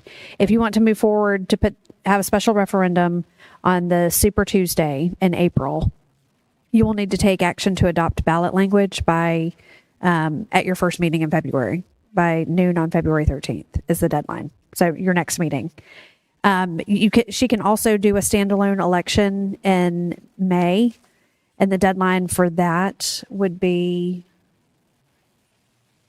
I apologize, March 20th for a standalone election in May. Your third option is to piggyback the general election in August. That would save you a little bit of money if you're willing to wait the few extra months, because the city would not have to appoint a canvassing board. The county's canvassing board would cover it at no additional cost to the city. So she said the August date would be a little bit cheaper for the city. And the deadline for that would be June 12th. June 20th? June 12th. June 12th. And do you have kind of the cost differential between us doing a standalone in May versus a general election in August, piggybacking? No, all I know for sure is that April or May elections would be $20,000 and the August election would be slightly less. But I don't know how much less. Okay. Regardless, we will have to add this money in the mid-year budget adjustment. $20,000 is nothing to sneeze at, but it is a fundamentally important thing that I really believe we need to do. And if there are other key administrative things we need to add or put before the voters and ask for their approval in the charter review process, we can do that. But this means the difference of us getting a city clerk a full year earlier than we would otherwise. And I want to make sure that I understood what you just said. You were combining city clerk and financial? It would be the city clerk / treasurer. So yes, ma'am, they would handle the administrative duties. That one person? Yes, ma'am. That person would oversee the clerk administrativia as well as the financial. I think we need to wait for the charter to go through it and see what their recommendation is before our path forward. Speaking of, Mr. Langford. Yeah, so just first of all, was not prepared to give a kind of a briefing tonight on the status, but I will kind of talk to it on a wave top level. We, we were obviously tasked to identify or to evaluate this is kind of why we're doing what we're doing. So naturally, we looked at this first. And there was a consensus that on the committee that everyone agreed that there needs to be a clerk outlined within the charter. And everyone agreed that the clerk would report to the city commission. We also agreed that we did not want to handcuff the commission as far as, detailing out or rather going into grave detail as to what the city clerk's duties and responsibilities were. I think we did kind of name some of that, there'd be the primary records custodian, that type of thing. There was some kind of overarching verbiage, but the rest of it said duties as assigned by the city assigned commission. by the commission. So we wanted to kind of leave that open. We were more focused on, the fact that yes, there will be a position, and then 2, who will this individual report to, i.e., who's the hiring, et cetera, et cetera. So that's kind of where we're at with that. There are some other major muscle movement changes that are being discussed that aren't necessarily finalized yet, but we would be able to provide the commission with a way forward pretty quickly as it relates to the clerk position.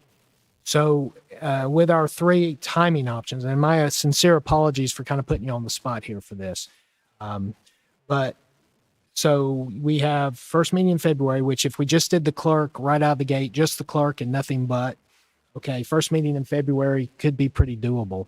Because really all we're asking is for our citizens to approve the establishment of a standalone city clerk. Currently only 2 people report to the commission, and that's the city attorney and the city manager.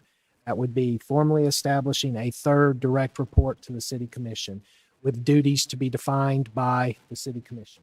Right? How much extra time if you have 2 or 3 other add-ons, and we talked about this in the charter review committee meeting last Wednesday, where there are a couple of other things which might be very helpful for y'all if we went ahead and nailed those down and got the blessing of the citizens to help y'all build out the rest of the charter updates, right? So how much time do you feel like the Charter Review Committee, I know I'm asking you for a wag here, a wild guesstimate, not an exact detail, but how much time is your best guess in terms of how much more time you need to do whatever those other couple of 2 or 3 other big rocks are you would like to push forward on this expedited referendum? I would say at a minimum 2 more charter review meetings. And I say that because we're almost finished with the non ad valorem assessment discussion. And I think it's important that we don't rush to failure here to add on anything else. I would say that we're pretty solid right now on the city clerk, which is what we were meant to do. We voted on that. That's kind of, we've slapped the table, so to say, on that. But the remainder of the larger muscle movements, yes, there has been a lot of progress, but we're not finalized yet. And I would say at least 2 meetings in order to finalize that, because it's some pretty complex stuff that we're talking about, and we want to make sure we get it right. Well, I want to make sure y'all get all the time you need. It's like you said, we don't want to rush to failure. General McQueen is very good at saying that. I think that's like his trademark quote, but us military guys are hardwired that way, and gals. So the deadline, Amy, you said would be March 20th. So we would need inputs from the Charter Review Committee probably the first part of March. So that would give you 2 meetings in February. You think that would be kosher for you, or do you think you might need a little bit more time than that? We could definitely discuss it. I mean, I'm just the chair. I'm one person, right? But and how that discussion goes on the committee, that's obviously, we've got 5 people for a reason, but we will definitely do our best to provide a solid, direction. I would, like I said, would estimate 2 meetings, but I don't want to give you a hard answer on that. Well, at this point, I think it would be fair, guys, if we said the Super Tuesday is kind of out of the running, and now we're looking at either the May or the general election in August. And we will follow the Charter Review Committee's lead here if y'all are amenable to that. When they're able to finish their sausage making and make their presentations to us, then we'll look at it as a team of 5 and go through it. And if y'all are good with it, we will proceed for the referendum process. Would y'all be amenable to that? I'm a fan of doing it during the general election for a couple reasons. One, if we rush this, then trying to get the message out for people to go out and vote is, I think it's going to be a little difficult. And if you do it during a general election, then most people that would vote in a regular election would be there and vote for it. 2, I have a feeling that the charter review is going to have multiple stuff. And one of the lessons we learned the first time that we did this was you don't want to put too many questions on the ballot. So if we split this up where we do something in August, get whatever questions the charter review wants on there to include the city clerk, and then you'll have a municipal election in April of 2027. Whatever they have left over could be taken care of during that time. Yes, sir. Well, if y'all are good Mayor? with that, I know it's been a long meeting and we're getting close to the end here. If y'all are good with it, we will press forward with the general election plan in August. May I make some comments? So I'm on that committee too. Sure. And I have some questions and I want to make some points of clarity. First, there's a lot of there's a lot of work to be done later in the charter. We've gotten through chapter 6 or section 6. The clerk portion we jumped ahead to. It's actually a later article or section. We took care of it. We came back. There's a lot of references throughout the charter as to city manager and clerk. It would be pertinent as a member of the committee to know if we're going to have a clerk or not sooner rather than later. Because as we work through this, we will make reference to having a clerk or not having a clerk. And the changes that we make and present, I mean, what if we have a clerk item and we have items related to the clerk passes, but those items fail, or vice versa? I think it would be more prudent for us as a community to address the clerk question rather quickly and solely for the purpose of knowing us as committee members, where are we going in the next 12 months on this committee? Are we addressing this as if we will have a clerk, or are we needing to reframe this as the community did not want a standalone clerk so we can take action accordingly? The only other things that we've gotten through so far is one section, I mean, technically 5 sections, but 5 sections that we made no changes to. We just left them the way they are. Section 6 is a section that we currently are still working on. There are things in section 6 that we've already referred to in later sections that we will need to address because of changes in section 6, and vice versa. We may need to come back to 6. So if you wait for us to bring you another section, that section may need to change after it's already been voted on. So it would have to go again. So I guess my concern there is if the commission opts to wait for us to do more work, you're doing 2 things for us. You're giving us some ambiguity as to are we going to have a clerk or not. We need to ask the community if they want that clerk, and that will help guide us. And then also, you're setting us up where we could get some things passed and then need to change those same things that just passed because of later sections. So that's part 1. Part 2 is regarding dates. I believe you referred to August. Is that a primary election? And so not everybody participates in those primaries. It's party-based. So some people won't be expecting necessarily to go to the ballot in August. So it's really more like April, which we don't already have an election. We'd be doing a special election, or May for a special election, or really to be mentality of the voter. When does the voter next expect to vote? All voters, not one party. This is a nonpartisan government. So when do all voters expect to next vote? And that's November. So if we wait till November, the problems I've already described are exacerbated even further. Right.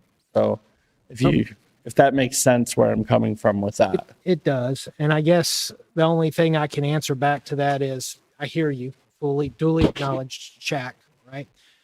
It really depends on what, at the next 2 meetings, what you and the chairman and your other 3 members come back with. Say, here are the other 2 or 3 things we want on the referendum. I don't know what all those are. So if it's just the city clerk, y'all come back to us by the end of February.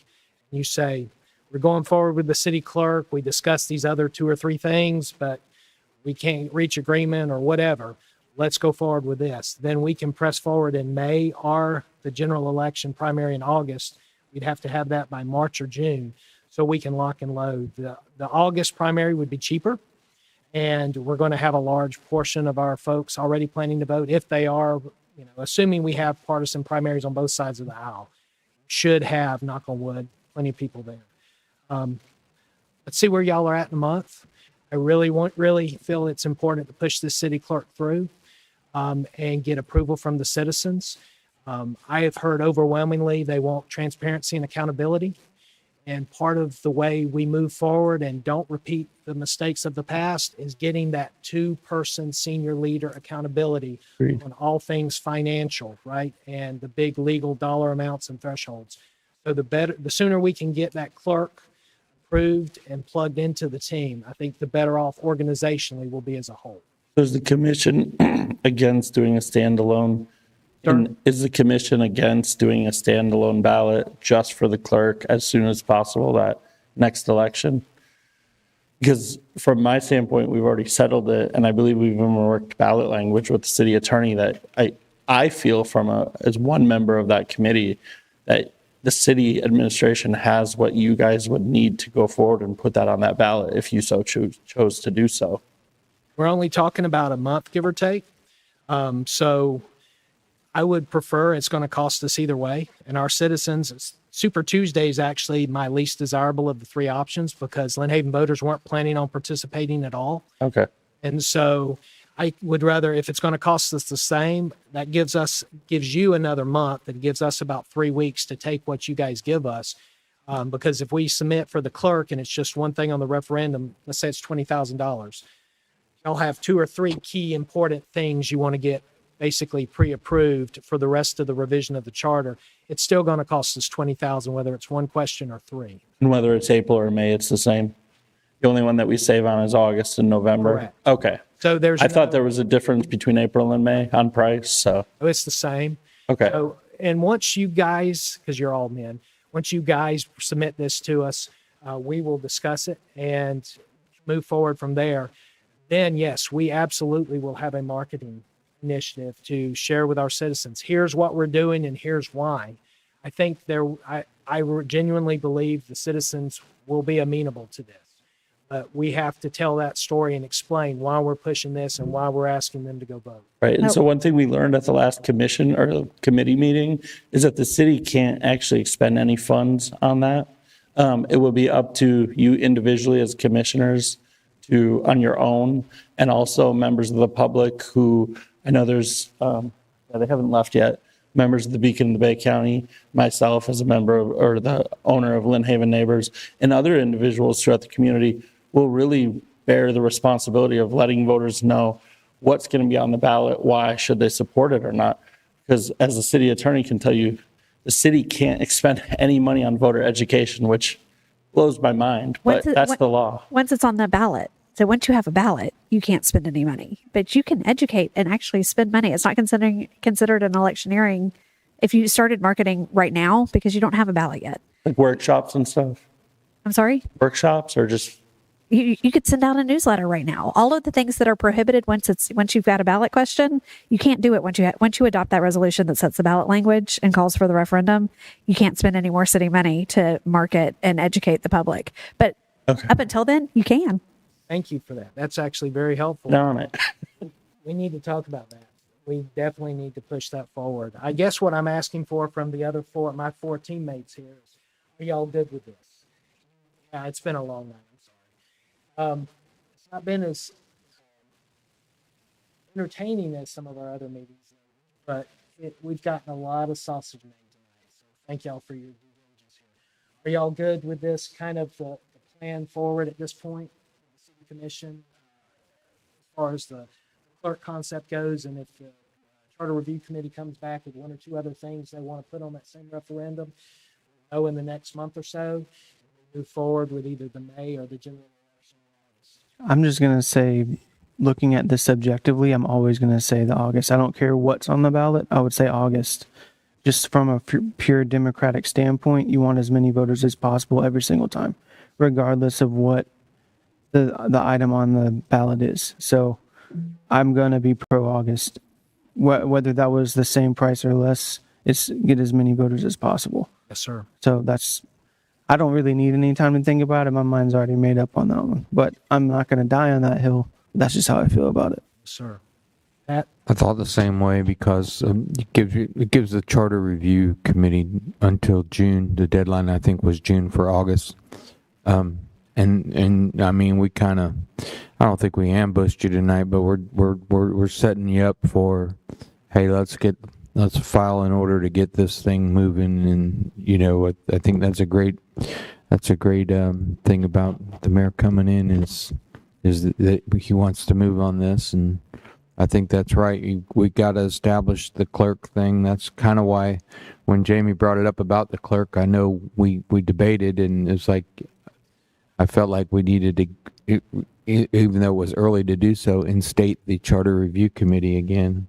And it seems, because that's the only way to involve all the citizens and get it going. So I mean, we're on the right path. We just need to accelerate what you guys need us to bring to the table for the referendum. So, Miss Judy? I'm with the gang. I mean, I think I think clerk, I'm all for it. But I also think we need to look at responsibilities, separation of responsibilities, and that just like you originally spoke at your first meeting when you spoke, you said we need to take an organizational chart and make sure the responsibilities of all these positions make sense. Yes, ma'am. This is the first of many steps, but I feel like this is probably the longest pole in the tent, organizationally speaking, to get that key senior leader in place, do the division of duties between the city manager and the clerk, and then we move forward from there. This is not going to be a quick process. So as it stands right now, with us just going ahead, let's plan to press. I hear y'all all being in violent agreement with me here. We press forward with the general election in August, which means we have to have our stuff turned in to Nina Ward by June 12th, which means we will need from the Charter Review Committee, we will need their stuff probably around the 1st of May. That gives y'all ample runway to do what y'all need to do between now and then. That will give us about a month and 2 weeks to finalize what we need to finalize as a commission. We push that out. And then we put that before the people. And then we go from there. Thank y'all for your support on that generally. I know it's been a long, long night, and we're almost done, I promise. Last is probably the quickest thing, and that is the zoning way ahead. In terms of the zoning way ahead, I'm honestly surprised we don't have zoning. Most cities of our size and larger do. And I know we had it, but then it got historically turned off. What I have asked the interim city manager to do for us is for him and the public works team for our next meeting is to present us with a brief. Basically, where the history of Lynn Haven zoning, basically, what we had, why we turned it off, and there's some current efforts afoot to propose and look at different options for us to consider where we could actually have a fairly robust zoning function back by the end of this calendar year. And again, we don't want to rush the failure, but I see a legit need.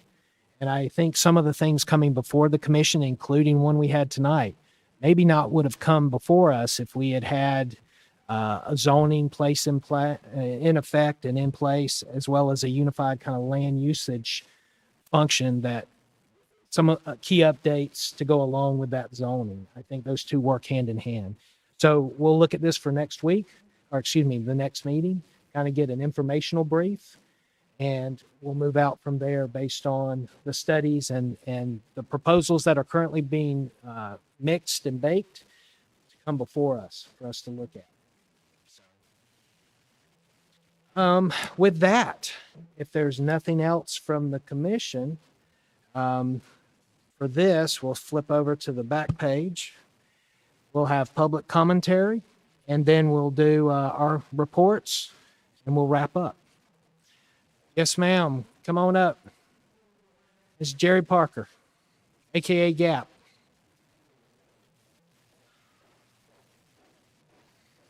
Good evening. Commission. Good evening. We need to change some things here.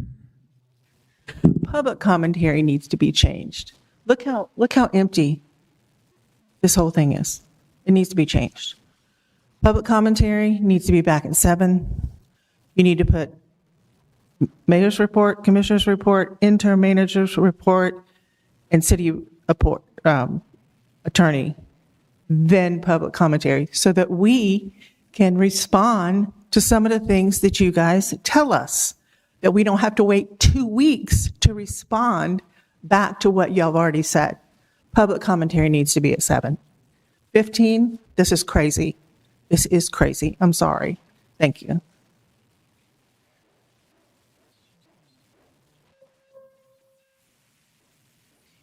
Anyone else? Public commentary tonight. Yeah, I had signed up when I first walked in. I don't even know how many days ago. It's been a long meeting. I wanted to talk about zoning. I feel like we actually did a good job of talking about that. What I would ask is, as the staff goes through what you just tasked them with, is, and I don't suspect that it'll be highly attended, but I think it's important, and if it's recorded and televised, we can do a lot with it. But I would like to see a good evening workshop on the topic of zoning. And that's my ask of you, is when we're ready for that first workshop, let's make it an evening meeting, not with a commission meeting, of course, but a separate evening. Thank you. I think that's fair. Thank you, Mr. Scray. Yes, ma'am. Come on up, Miss Jody.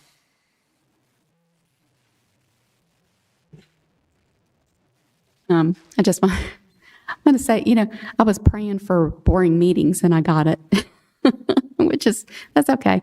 I also just want to say, I really wish that we would keep our speakers at 3 minutes unless there's special exceptions. I know, like when the lawyer came up and talked, but you give them more time, and people who are applicants. But and I think, Dave, you and I have had a conversation. I was like, don't cut people off like right in the middle of a sentence, which used to happen.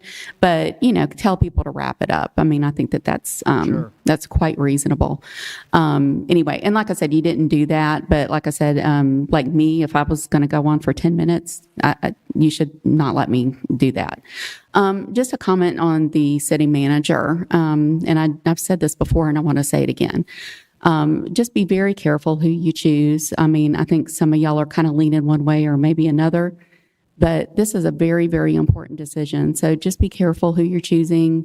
You need to choose the best candidate. We didn't get this with the police chief. I would like us to have maybe the 3 people who are the top candidates have a workshop, have a meet and greet kind of thing, so people in the community can meet the person who's chosen. Like I said, it's just so important. Sometimes I've been at meetings and it's like, oh, here's the new city manager, and you're just presented with somebody, you don't know who they are.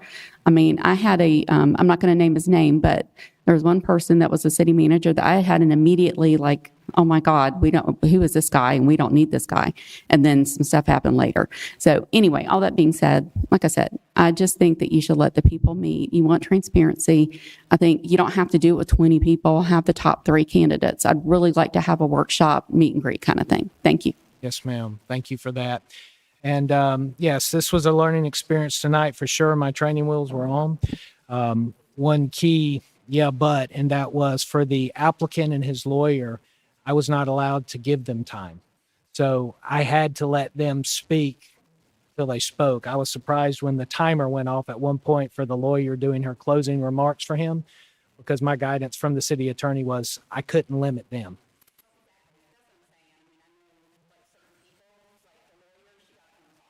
Yeah. But I thank you for the inputs. Well received. Any others tonight? Mr. Langford. Good evening. I know there's not many people here, but I told everyone a couple of meetings ago that I would pull my flock data and that I would have that and I would share it with whoever wanted to see it. I'm here. This is my flock data. I'm more than willing to share it. And I'm kind of glad that I participated in this social experiment, because I've been told by many people that this flock system was so smart, and it was tracking people, and it was developing this profile of me, and the city knows where I'm at and all these different things. So once I pulled my data, I was actually surprised to see how not smart the system is. In fact, I drive a beater car, as I call it. It's 32.5 miles per gallon in the city. It saves me on diesel fuel. I love it. It's a blue Toyota Corolla, 2013 model. And this flock system was so smart that on 77 out here, it thought that it was a gray Acura. So I just wanted to share that this system isn't, in fact, as smart as people think it is.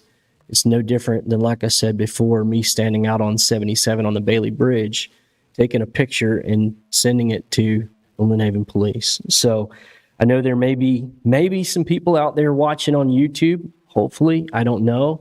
But be careful who you get information from. I'm not a smart guy. I just kind of had to figure it out myself. So thank you. Is it inaccurate, or are you switching license plates on vehicles? I can't confirm or deny. No, just Mayor, yeah. Yes, ma'am. To add on to what Corey just said, of course, I had my flock done, and it was the same thing. I drive 10 different kind of vehicles, from Mercedes to pickup trucks, and they're every color under the rainbow. So it made no sense to me whatsoever. And there are pictures of my vehicle going through stop signs or stoplights or whatever. But in the diagram he just showed, mine was the same way. I had 10 different colors, 10 different vehicles. It made no sense at all. So thank you. Thank you for that. Gap's gone already, but I'll say her partner in crime, journalistically speaking, is here, so I'll say it in front of her. I hear Ms. Parker's feedback. I specifically asked for us to move public commentary to the end of the meeting to try something a little different, and see, basically a professional mullet, business in the front, party in the back, right? So that's kind of what I was looking for here. I did not take into account the quasi-judicial stuff tonight, and a dozen plus there. This is a long meeting, and my apologies. My efforts were to streamline this, and maybe we'll work the kinks out in the next couple of meetings. My intent is to try to get y'all that come in and participate and share and observe.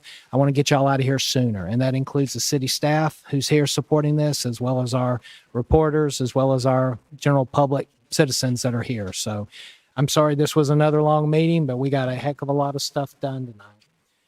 And with that, we'll go over to the reports real quick, and we'll wrap up. So, mayor's report. This is literally my 9th day on the job. I want to publicly thank the rest of the commission for giving me this opportunity to serve with y'all. It's an honor and a privilege, and it's one that I do not take for granted. Just spent 3 days in Tallahassee. Everyone went except Commissioner Tender. She was not able to go, and that was her choice, and we missed her. Would have loved to have her with us. But we did represent the city, and we went and we got to meet with a variety of state leaders. Commissioner Warwick, Commissioner Perno, and myself also were able to accomplish our 4-hour state-required ethics training as well. So we got that knocked out as well. Got to meet a lot of great folks from across the state in terms of representatives, and there was one Senate and House folks. They were very receptive, and our state rep Griff Griffith and State Senator Jay Trumbull have both sponsored all 3 of the initiatives that we took forward for state budget incorporation, and they are working behind the scenes and doing the heavy lifting. They were very gracious and very accommodating with our requests, and Griff played a good host for us while we were there. A very, very positive experience. But we went up there, and I'm proud of the whole team for representing Lynn Haven together, very much as a team. Everybody we met with were incredibly gracious, and the place was packed. They had League of Cities, they had FFA there, they had firefighters there, massive amounts of people everywhere. Trying to go up and down the elevators and security checkpoints were just insane. But we had a good time. I thank you all for attending and going with us. And that's basically my report. So thank you much. We'll start off. I'm just going to go straight down here. Pat, I'll start with you, and we'll just work our way left this time. And next time we'll start with Judy and work our way to the left. Gosh, how long's it been? We had Martin Luther King's last meeting, right? That was on a Monday. Yeah, it was before. So you spoke there, and I came later in the afternoon, and that entertainment was absolutely wonderful. I don't know if you can't put a price tag on it. It was an amazing day in the park for a lot of people, and I just it was cold, but not. It was cold in the morning, but it was nice in the afternoon. It was a good experience for me anyway. And then the trip to Tallahassee was an abounding great experience. I got more out of it than the last time we went over to Tallahassee, to tell you the truth. I think getting our message out there and the way we presented it was way better, and way better received by them. It was thought out, and our lobbyists made great appointments for us. And now I kind of split off from you guys at one point because I had to get back here for an appointment. But the people I saw were quite receptive and quite impressive. I mean, we met the fellow from Pinellas County. I met a senator from Kissimmee and a senator from South Florida. It was something that you take with you, that you feel privileged to get to go in our realm of service. And then to take it to a bigger scale like that was great. But getting right back here, I got to thank everybody who comes to the meetings. I know it was a long one tonight. Thank you, and the guys in the back. Thank you all for what you do every day for the city of Lynn Haven. I can't thank you all enough. So with that, that's my report. Sir. Thank you. Yes, talked about it already. We did get to the honor of going to Tallahassee. I won't soon forget it. It was a great experience, and they were very receptive, and I would say that our lobbyist is worth every penny. She's doing a great job. Everyone up there, you'd walk in there, she'd walk in with them, and every rep was like, "Oh, she's with you? Okay, yeah, we might be able to get some stuff done." Like it was pretty awesome. I was very happy to see that. Everyone was very well receptive. We even had someone that can't even help us look at what was prepared, and they looked at it and they said, "Oh wow, you guys got matching and good sponsors. Yeah, you're in good shape." So I think we're in good shape. They did advise that there are cutbacks on how much they're going to give this year, so they're not sure if we're going to get all three, but we are well positioned to get what we can. They talked a lot about property taxes. No one really knows where that's going to go yet. Everyone has their theories, but no one knows for sure. That was kind of like a main thing that was talked while we were up there. But it was a great experience, so thanks for everyone that put that together. I would like to say, since Mayor Lowry has said about the ethics training a few times, the reason I did not attend is because I've already completed mine. Just wanted to put that on record. It's not that I was trying to get out of ethics training. I've already completed mine a month or two ago. Just wanted to say that on the record. But yeah, I'll just keep it short and say it was an honor to serve as the mayor, acting mayor for a few days and talk at the MLK event. True honor. Maybe the shortest acting mayor in history. I don't know, maybe 3 days or something like that. But it was an honor to be able to serve the community and to continue to serve the community.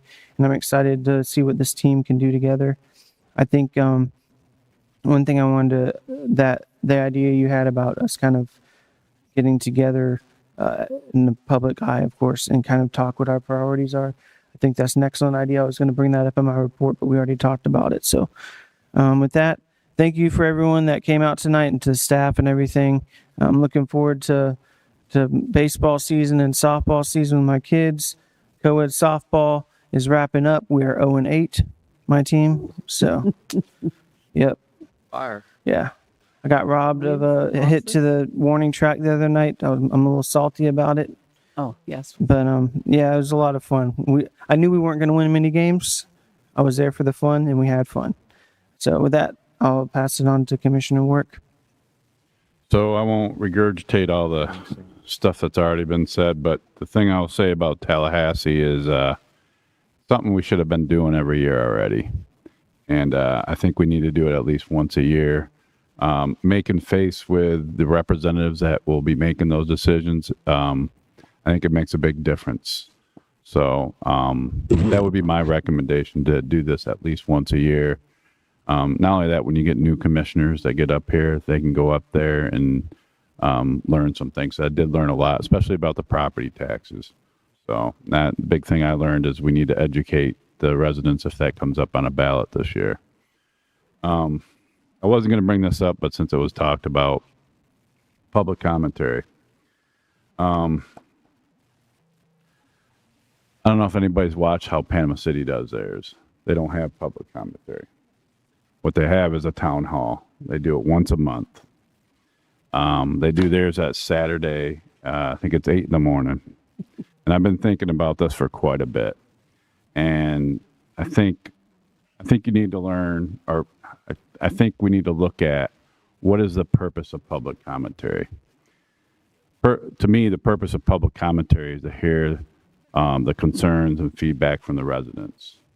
And a lot of times they're like, wow, we don't get any feedback back. And that's because, and you're in a meeting, you don't want to get in that back and forth, because it can become very confrontational very quick. And we don't want that. But if you watch how Panama City does it, and I'll be honest with you, when they first brought up this idea, I didn't think it was a very good idea, and I did not think it was going to work. But if you watch, it's very, very productive. It's very interactive with the residents. They come up, they get to have their 3 minutes. They schedule it for 2 hours. Once they get to the 2-hour mark, they're done.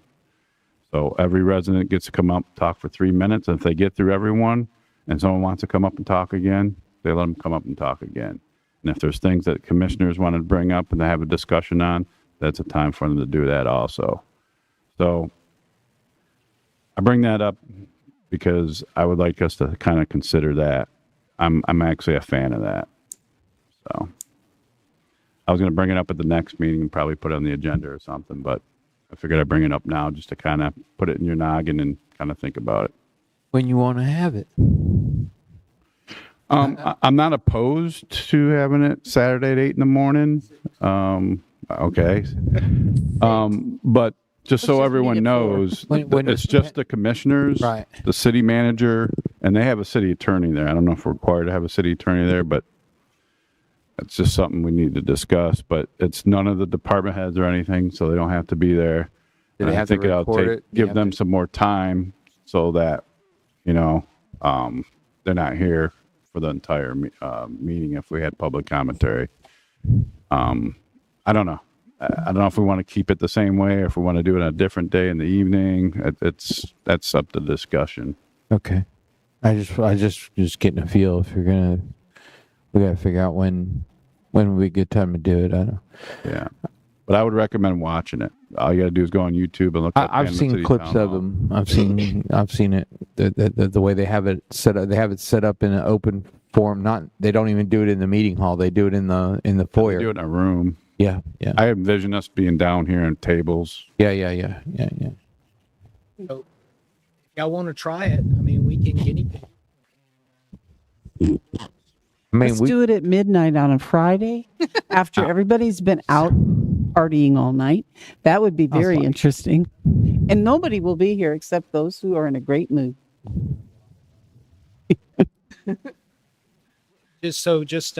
If y'all we could will. try that when we try to do a workshop or something, try that as well. We can figure out a better way. There are other ways we can do public commentary. people can still come speak about whatever we're voting on and considering. But general, open, get everybody's inputs. I think a town hall or a workshop thing once a month would be a very good thing to try. And just so residents know, that doesn't mean we don't have commentary on agenda items. You're always going to have that. Still have commentary. This is just the regular public commentary. We talk about anything. Ms. Parker was asking for public commentary after our reports, move our reports to the beginning, and then move the public commentary just below our reports before we kick the meeting going. And either way, 6 of one, half a dozen of the other. But the whole idea of an open forum town hall meeting every week would really personify, hey, the people have a voice, come and talk to us, and that's a great thing too. It really is. So I'm behind any of that you guys want to do. So. Bless you. Oh, you're good. Okay. Well, I'm going to be very positive, very short and sweet. Steven Finger, if you would come up here, because I have nothing but good things to say about you, and I know that very seldom happens, and I'm always complaining to you about something. I had a resident come to me. He's come to me twice, and he does want to remain anonymous. He doesn't want his name out there. But he said that he told me that 6 years ago, you personally took his report. He was out of the country, got a call that his home had been destroyed. He came back. You took his report, and not only did you take his report, but you've been working it.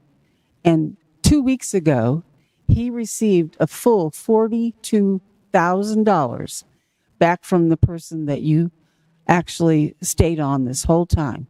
And I think that's so commendable. And I think, I hope Chief Blanchard, is that right? Yes, ma'am. I hope he's listening, because I think you need a letter of commendation. I would have brought you a gift certificate from Victoria's or something. I mean, I've always had little petty complaints, and I'm always asking questions. What's going on here? What's going on there? But that is so commendable to me. And I hope that people are listening to this video, and I hope they all hear that, because I think it's so rare. 6 years, I can't even remember what car I was driving. And you're still working on a case. But $42,000 is a lot of money, and it was a lot of money to this man. So I just want to say thank you. And thanks from him too. Thank you. Okay, thank you. Commissioner Tender, one thing, we're going to go ahead and press ahead with getting some challenge coins done for the commissioners to be able to. I think you just got your first number one presentee. I do too. So awesome. And last closing remark to wrap up the commissioner reports and turn it over to the interim city manager. I want to publicly thank Commissioner Sam Peebles. It wasn't just 3 days, Commissioner. You did, the former mayor resigned on the 9th at 7 p.m. and I was sworn in on the 20th. So that's public math. That's about 13 days. That's 2 weeks. You were the interim mayor. And so thank you for your leadership. Of course, you were in the pro tem. Each commissioner gets a year in that seat as kind of the deputy mayor. But you did that seamlessly and gracefully. And I want to publicly thank you for your leadership and steady resolve as we had a major organizational leadership change. So thank you, sir. It was my honor. Thank you much. And with that, Mr. Lightfoot, you're up, sir. Yes, sir. So a few months ago, we brought you all a resolution for the Yates Plumbing contract, or not a contract, but some quotes to operate the wastewater treatment plant. We are about out of money on the resolution you all approved. We still don't have wastewater operators, so just a heads up, you'll be getting another resolution coming your way, probably the next meeting or maybe the second meeting in February. The 17th Street crosswalks, I don't know if you've made it out there yet near Kane Griffin, but they've got all those marked. They've got the crosswalks and the speed bumps in. They look great, so make a trip over there to see those. We've got the Bradford Circle and Bell Circle water main pre-con scheduled. Those projects will be taking off soon. They are staking out the Tennessee Avenue sidewalk project. I'm sure you all will get calls eventually about it because the stakes are out there. Just staking the project out. Nothing started on that yet. Shout out to our own Jackson Wells. He's been with us a few years now. He passed his Florida drinking water Class C test Tuesday, I believe it was. He's been working hard for that, and he will now get his license to be able to operate the water plant. So he's been doing a great job. Water, not the sewer side. Starting Monday, February 16th, we'll be showcasing artwork from the local students. The theme for this year's Black History Month is a century of Black history commemorations. The winners will be presented February 24th at 4 p.m. before that commission meeting. We've got a community health fair going Thursday, February 19th from 9 to 1 at the Senior Center. Spring ball registration closes tomorrow. We currently have 79 teams. Only room we have left is in the 12U football or 12U and 16U baseball divisions. Cold weather is coming. Make sure you cover your pipes. All of the water will be shut off at the parks starting Saturday. So water fountains and bathrooms will be shut off for the evening. It's going to be like an 8-degree wind chill. So definitely keep an eye out on all your pipes. Check on the elderly. Bring your pets in. Bring the kids in as well. Yes, ma'am. If you like them. Any questions for the checklist from Ms. Roman?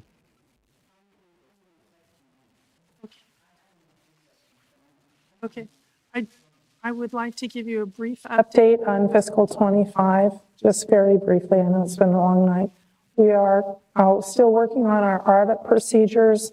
I do have some preliminary numbers, and I thought I'd give you some good news. So the general fund appears that we will have something in the order of $1.2 million surplus in fiscal 25, primarily because of salaries. We had, I think I've told you before, when we do the budget, I budget for all positions. And if we have vacancies, then we have budget savings. So that's kind of a double-edged sword. We will recognize something in the order of about $1 million worth of savings in the general fund for salaries. Unfortunately, $408,000 of that is attributable to the police department. Say that one more time. That $408,000 is because of the vacancies in the police department. Do you have any questions? Thank you. Thank you, Kiki. City Attorney, you're up, ma'am.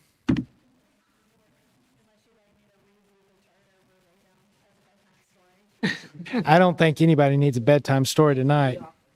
All right. Well, I believe, folks, that's all she wrote tonight. Meeting adjourned. Have a blessed night.